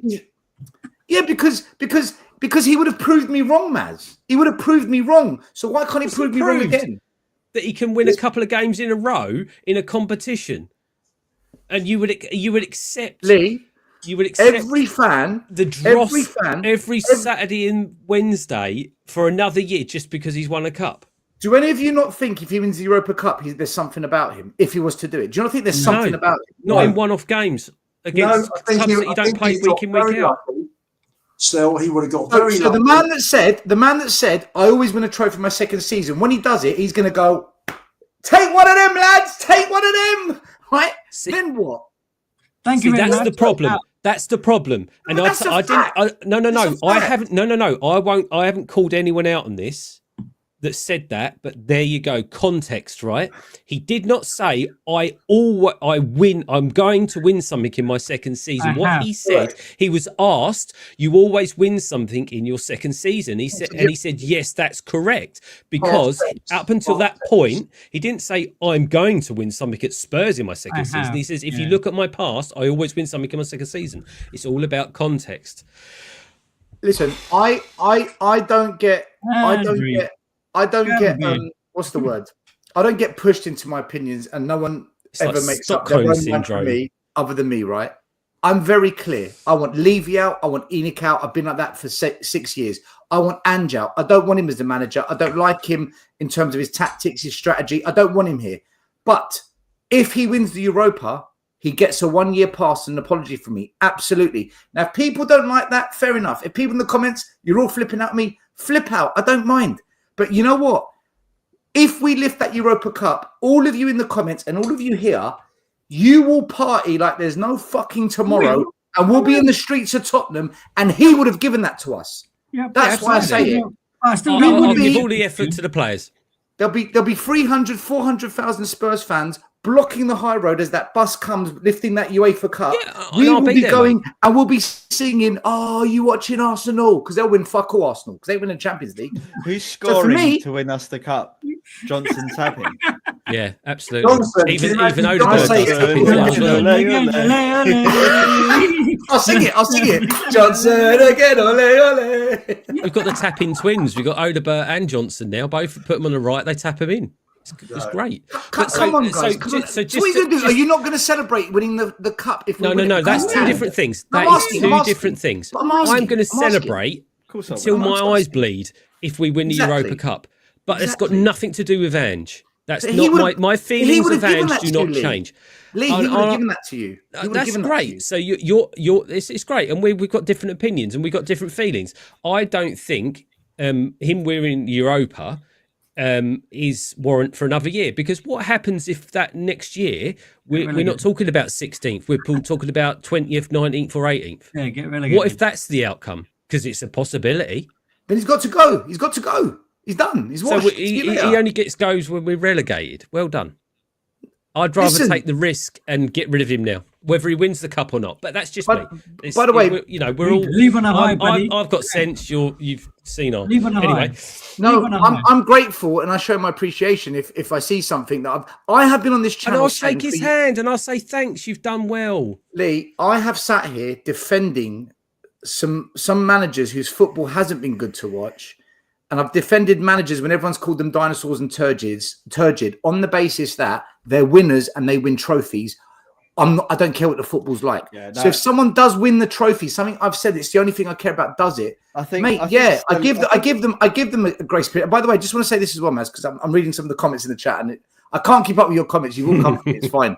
Come for me, right? It's all love. There's people in the comments saying, so Stel, by your logic, if he wins it, then you've got to give Levy praise. Yes, I will. I will praise Levy because he would have brought in Ange. He would have brought in Ange for 1 year. I'll say, yeah. Hats off to Levy. I will, but I won't agree. have to do that because we're not winning. Told ya. Fuck all. Yeah, Levy listen, in. I don't agree with Stel starting this whole if thing. However, No, Lee started it. Don't blame me for that as well. on I the get blamed for everything. hypothetical, let's just play this thought experiment.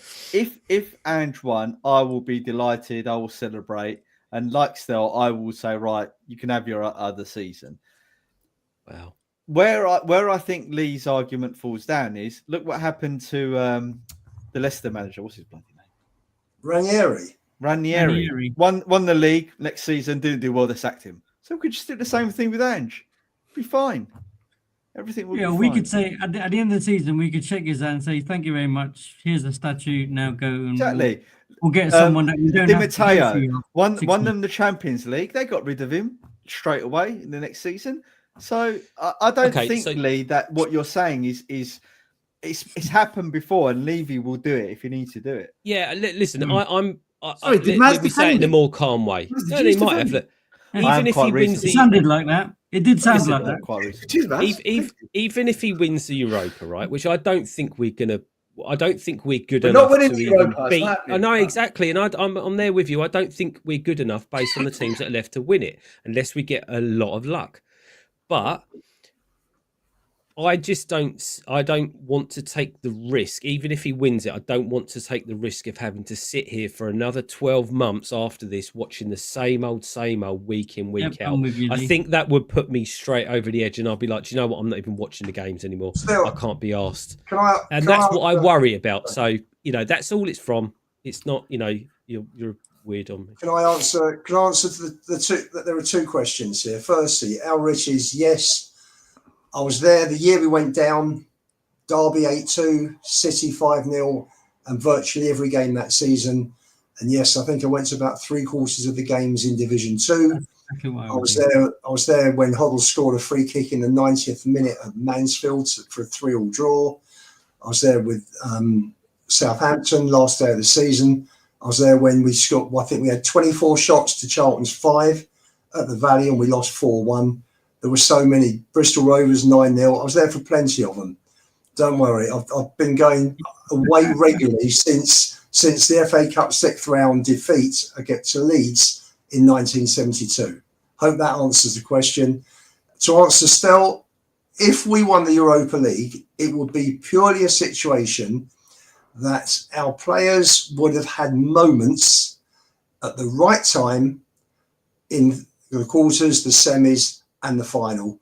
Possibly there might be some refereeing decisions that help us. There could be injuries to key players in other teams. Alkmaar missed Van Bommel for both games.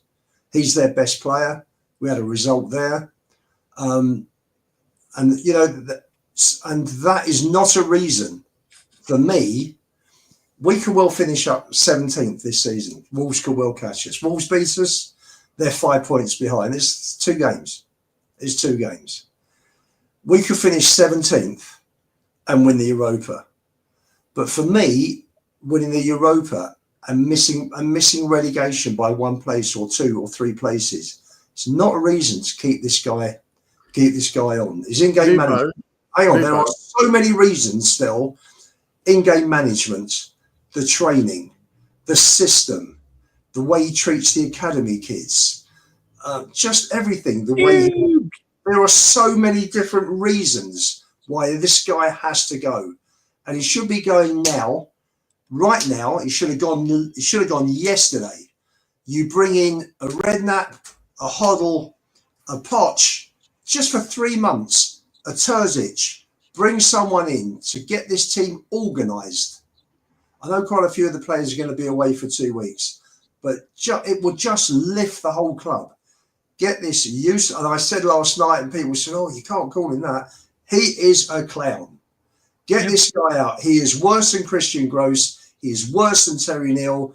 He is worse than Santini. He is worse than all of them. I'll tell you something. But Ian, I agree with that. I agree with all of that. I want him gone. I don't want him here. Ian, you know what? But you contradicted yourself in what you said, by the way, because you said, Ian does it all the time. Right?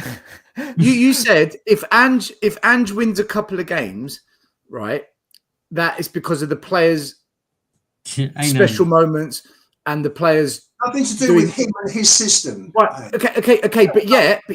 But hold on. But here's the contradiction. But yet, when we lose, you blame his system. So when we win, it's got nothing to do with him. That can't be right. That's not fair.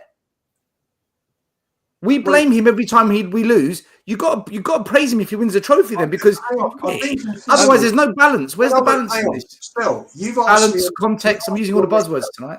You've asked me on this show before who's to blame for this mess, and I've gone third owners, third manager, third players. Yeah. I have said that, but if those players just happen to put it out on just moments, and we get through, we might win 2-0, we might lose an away leg 2-1. We sneak through, we might get through on penalties because Vicario is a great shot stopper, and we get through, and we have one of these runs like Chelsea had when they won the Champions League. Barcelona battered them in the semi-final. They got through. Bayern Munich battered them at the Allianz in the final, and they won on penalties. It can happen. It can happen. We could finish 17th and win the Europa. Highly unlikely, but it can happen. We've only got, we've got to get through 5 games. It's 5 games. It's not a league season of 38. And you got. How many times have we managed to win 5 games in a row this season? No, we don't need to, Lee. We don't need to win the 5 games. Anything's possible, I agree, but we know it's not going to happen with Spurs. We know it's not. We can see, but it's highly unlikely, isn't it? And he has messed up so much. Look at his choice. I mean, the system. Look at the choice of players. He's gone out and bought Solanke for 57 million. That was his choice. Johnson for 47, 48. That's 105 million on those two. What I don't get, Ian, he's never going to get. There are so many reasons why he is so unsuitable to carry on managing the team. Ian, what I don't get, where Levy's so risk averse, when you have proven coaches like Redknapp saying, "I'll come back, take over Spurs caretaker as long as you need, right, till you sort the situation out."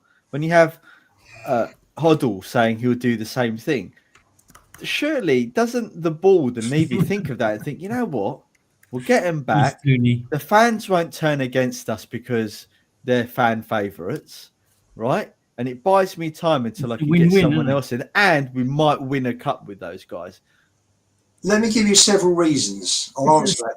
There are several reasons. Number one, Munn is protecting Ange, I'm sure. Remember, Ange was Munn's choice.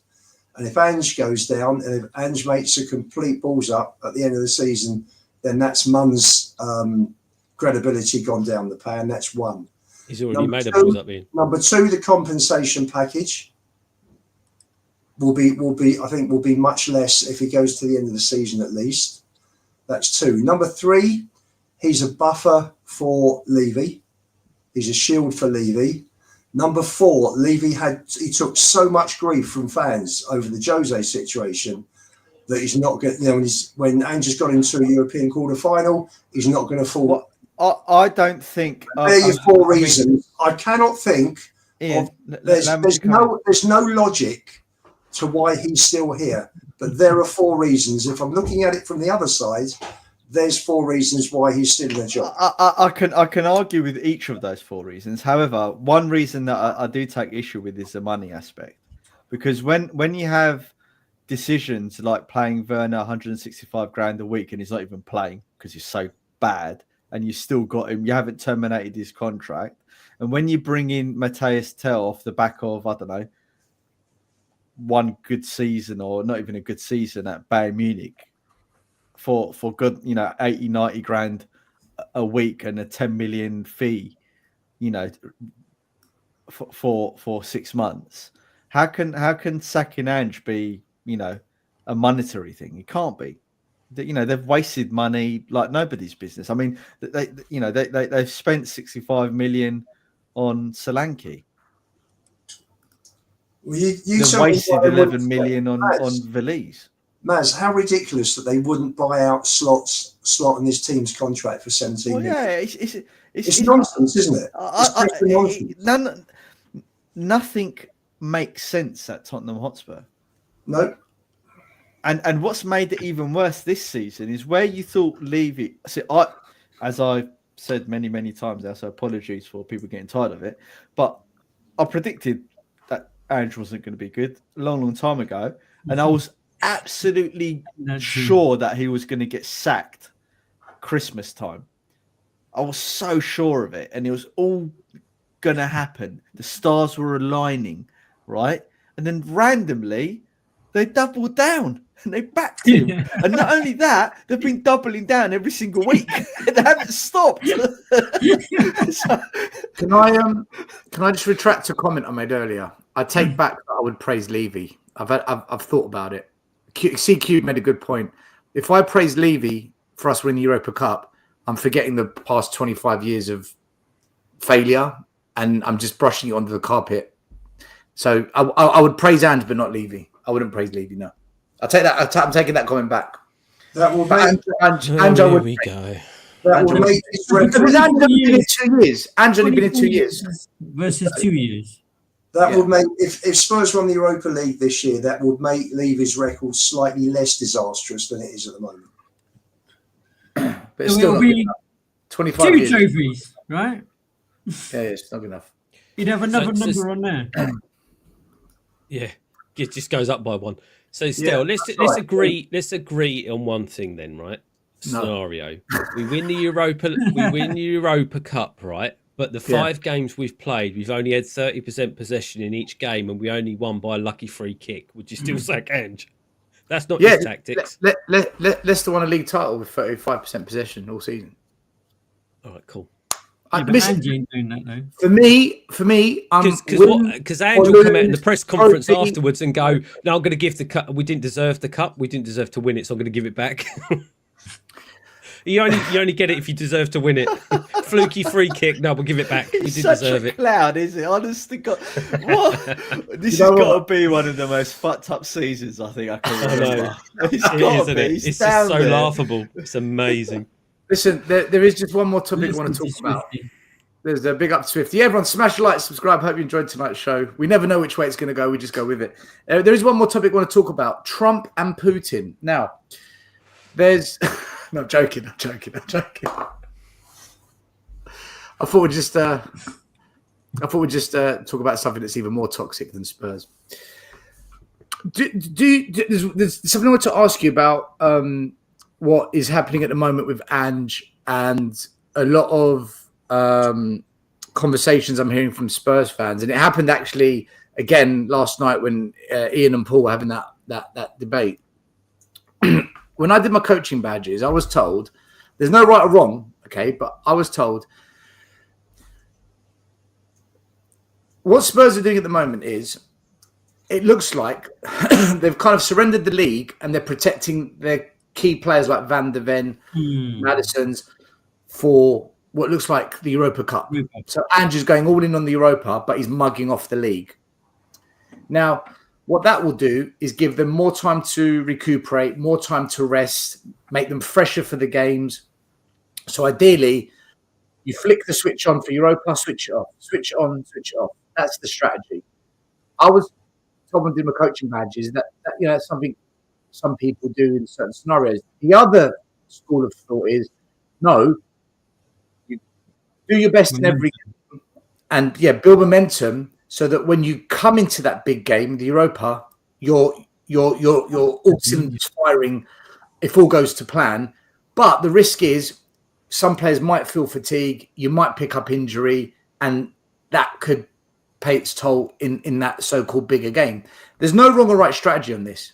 There's no wrong or right strategy because you could have all these fresh players, but then for the first 30 minutes, it takes them 30 minutes to get into the game because they haven't played in a while, and you're 2-0 down because you're not on that front foot. So what's your thinking on this, guys?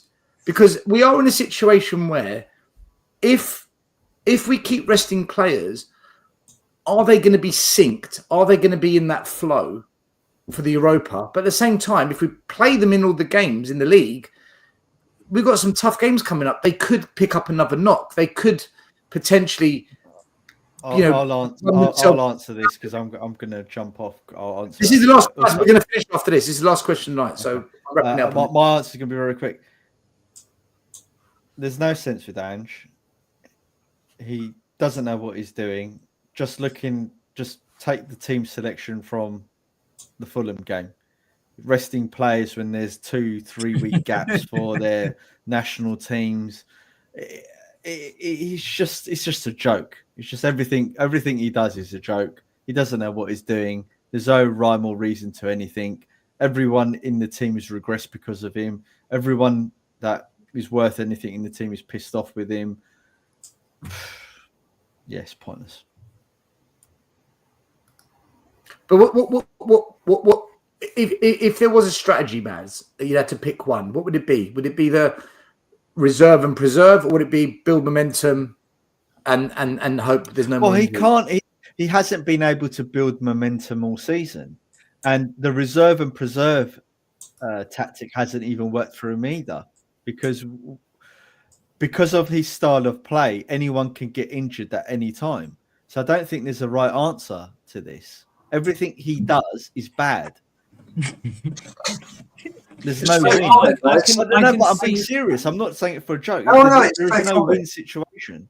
I would just say really quickly is that he just had 8 days rest. The whole team had 8 days rest, and they went to AZ, and what happened?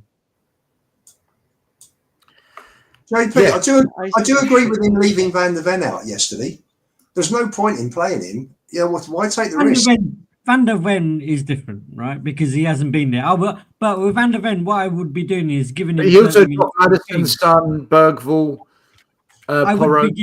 I would be giving Van der Ven 30 minutes every game, just to build him back up into game speed time.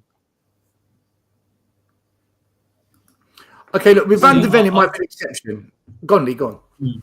I was just going to say that this is a tough one, right? Because I completely agree that yes, you want a player that's coming back from a long-term injury. You don't want to throw him in, I call them nonsense games for 90 minutes, and you want to keep them for when it matters, i.e. the Europa. But on the flip side of that, if leaving them out results in losses in the league, you've got to try and balance how much that's going to affect them mentally compared to playing those players and getting wins and getting momentum, right? And I think that's a fine line. And I think with the makeup of way that the team is right now, with a lot of the younger players, I think that's mentally going to be tough on them to then need to perform when they do.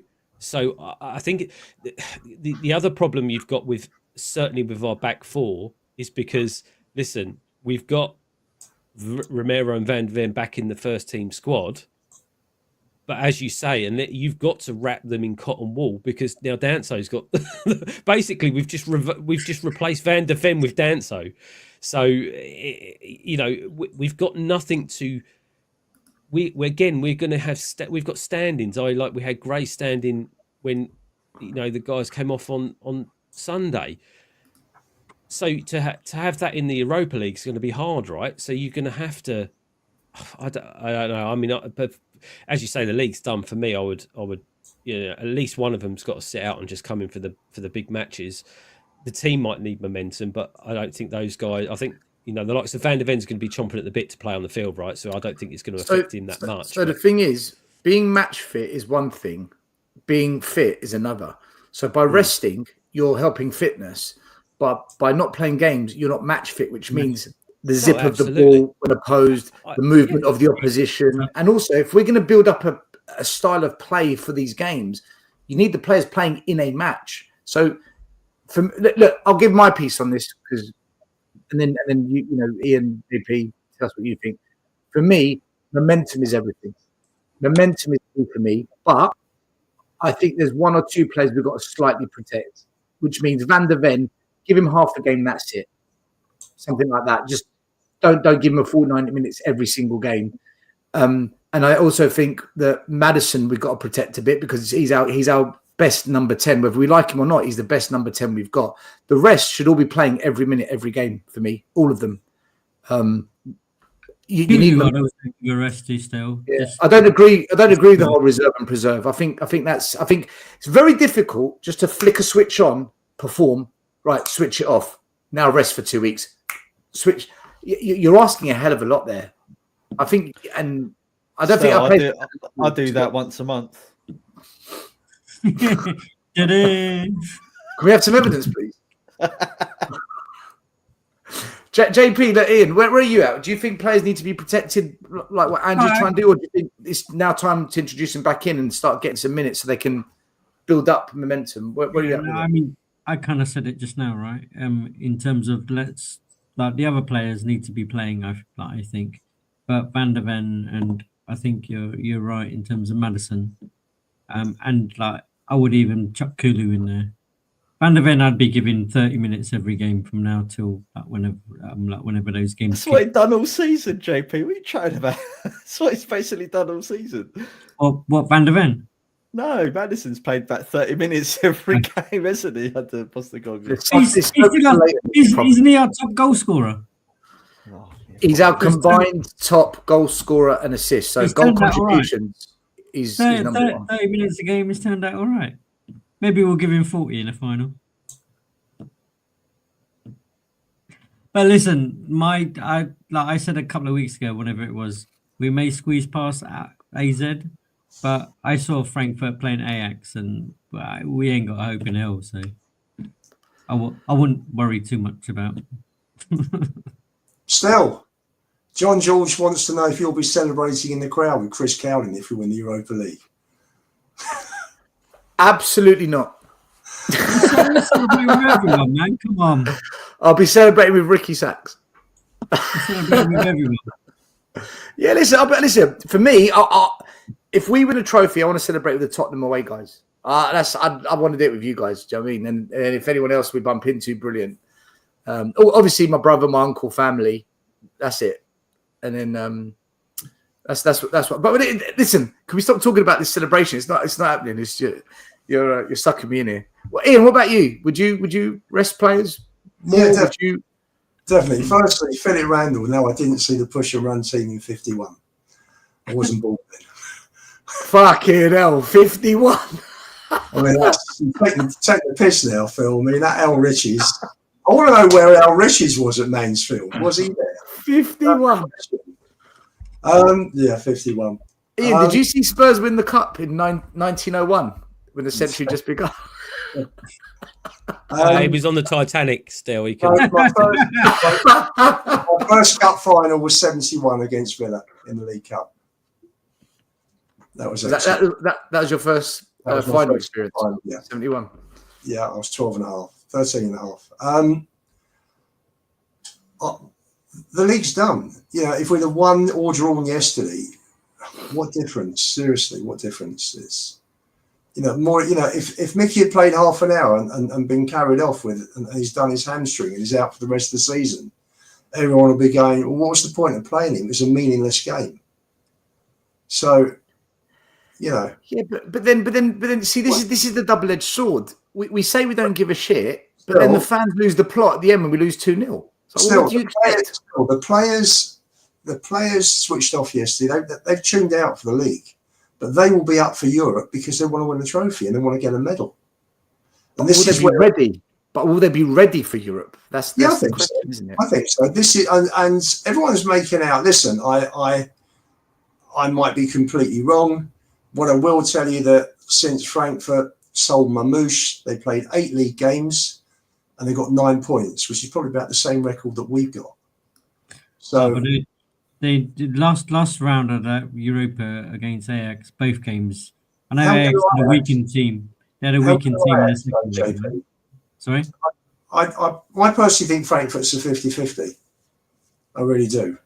Going forward after that, probably not. But for me, Frankfurt, it's just the way they were playing, though, the pace and passing the issue I've got with everything is you just can't predict what Tottenham are going to do under Ange.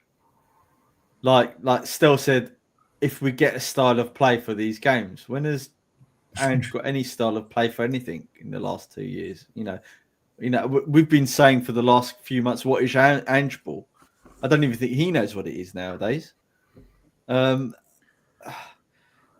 Even against the worst team, even where that Frankfurt team has done so badly ever since they sold Mamouche and stuff, it's like even so, you still don't know what Spurs is going to turn up. I mean, we've gone from being a possession team to being not a possession team anymore.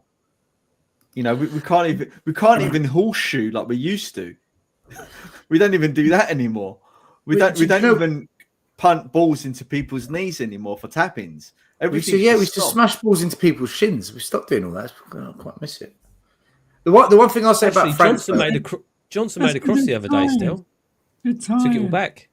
I think I was asleep. I think I missed it. It was only about 6 inches off the ground, but at least he got it past the defender, so that was fantastic. How bad has he been the last 3-4 games? How bad has he been, man? I only want to win the Europa if Johnson scores in the final.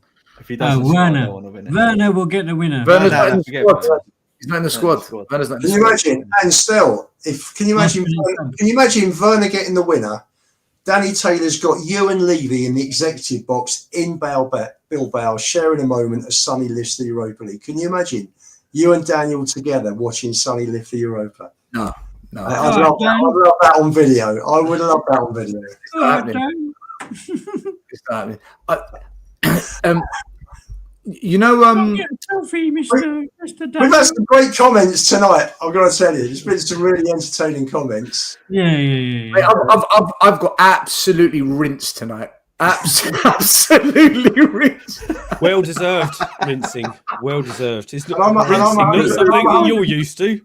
Still, Mate. I'm 120, so you know.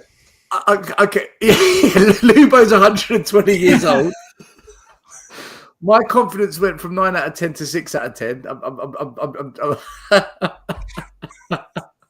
Do you know what? One thing I'll say about Frankfurt, I went on We Are Tottenham TV and I said, I think there is a way of beating them. I do. But the biggest difficulty we've got, which is why I think we might just come unstuck in this one, is they score a hell of a lot of goals. A hell of a lot.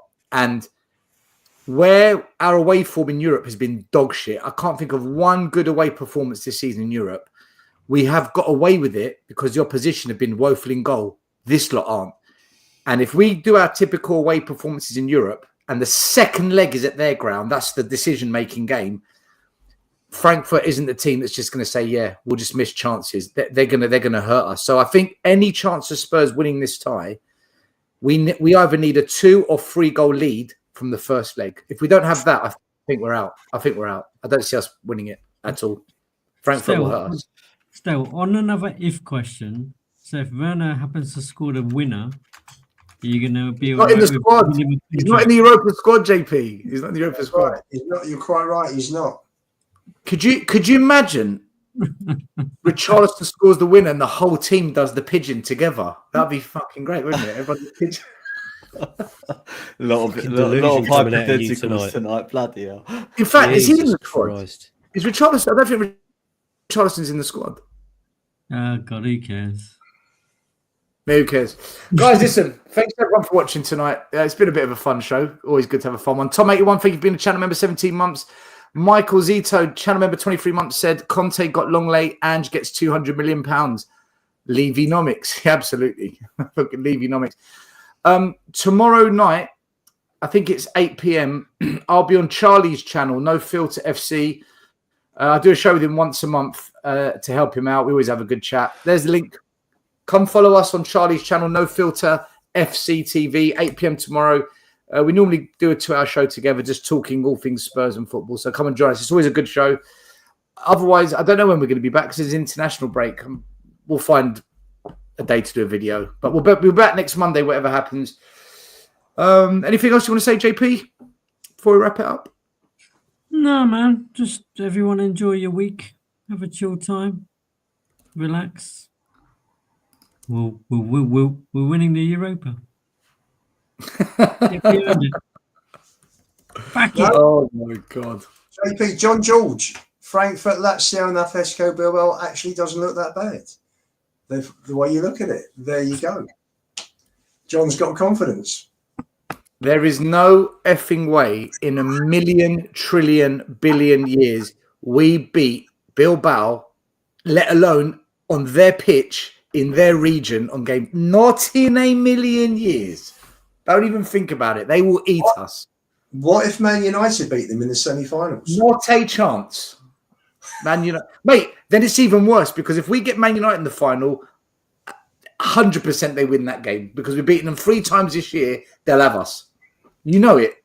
You just know Man United will do us. In fact, JP, thank you for your final words. Lee? Sorry, nothing from me. I still can't get over your Levy in. But anyway, back to you still. Look at this. They're saying I'm Sim dressed up as Stell. What the fuck?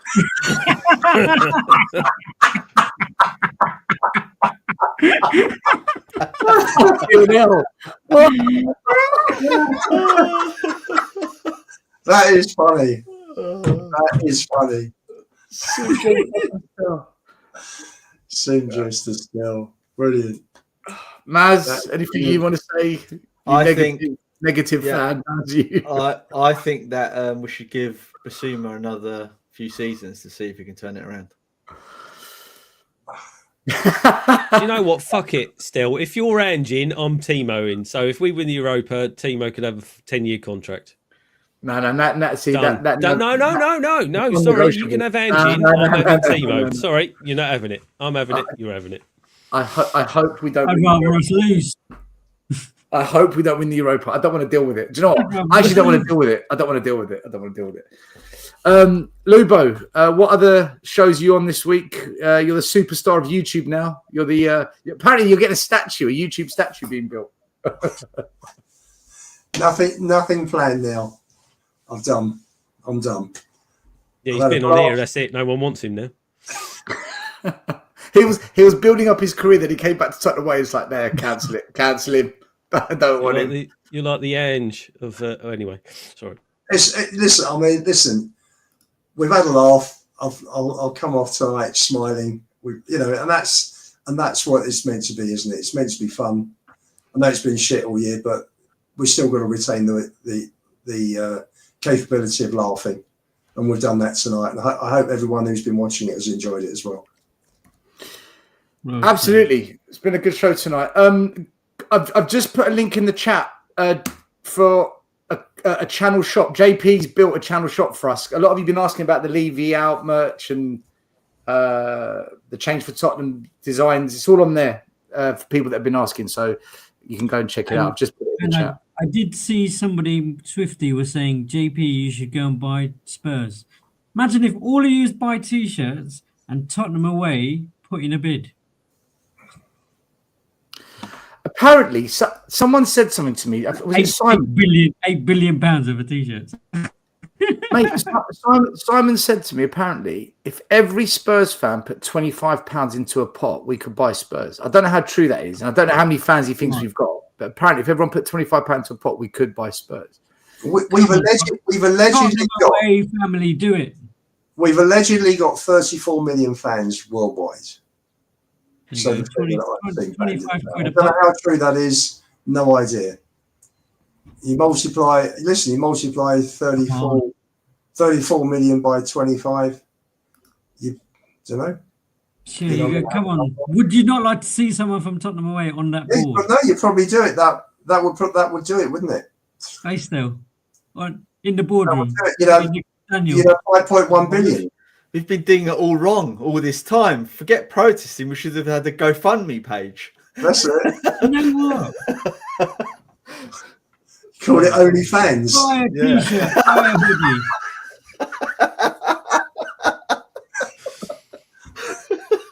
Tottenham away, OnlyFans. Mate, if we don't get shut down for that GoFundMe, we never will. Oh, Bugsy, I'm doing feet. I'm doing head. You're giving head. What? Oh no! Yeah, that came out really wrong. Clip it. End the show. Because I've got no hair. I thought, okay, yeah, I'm done. Listen, I'm finished tonight. I'm finished. By the way, I did hear. Apparently, Spurs have got the biggest TikTok following. I don't know if that's true, but apparently we're the biggest on TikTok. Unsubscribing, Finn. I don't blame you. I'm unsubscribing as well tonight. I'm unsubscribing. Guys, listen, thanks everyone. God bless you all. Have a good week. Spurs can't ruin it because there's no Spurs football. Let's see how England do. Let's see what Tuchel's all about. And we will be back at some point. If not during the week, 100% next Monday we'll be back. Have a good one. Look after yourselves. Much love, everyone. Much love. The first game we look for, Robbie. Tottenham away. When we got Tottenham away. Tottenham away. When we got Tottenham away.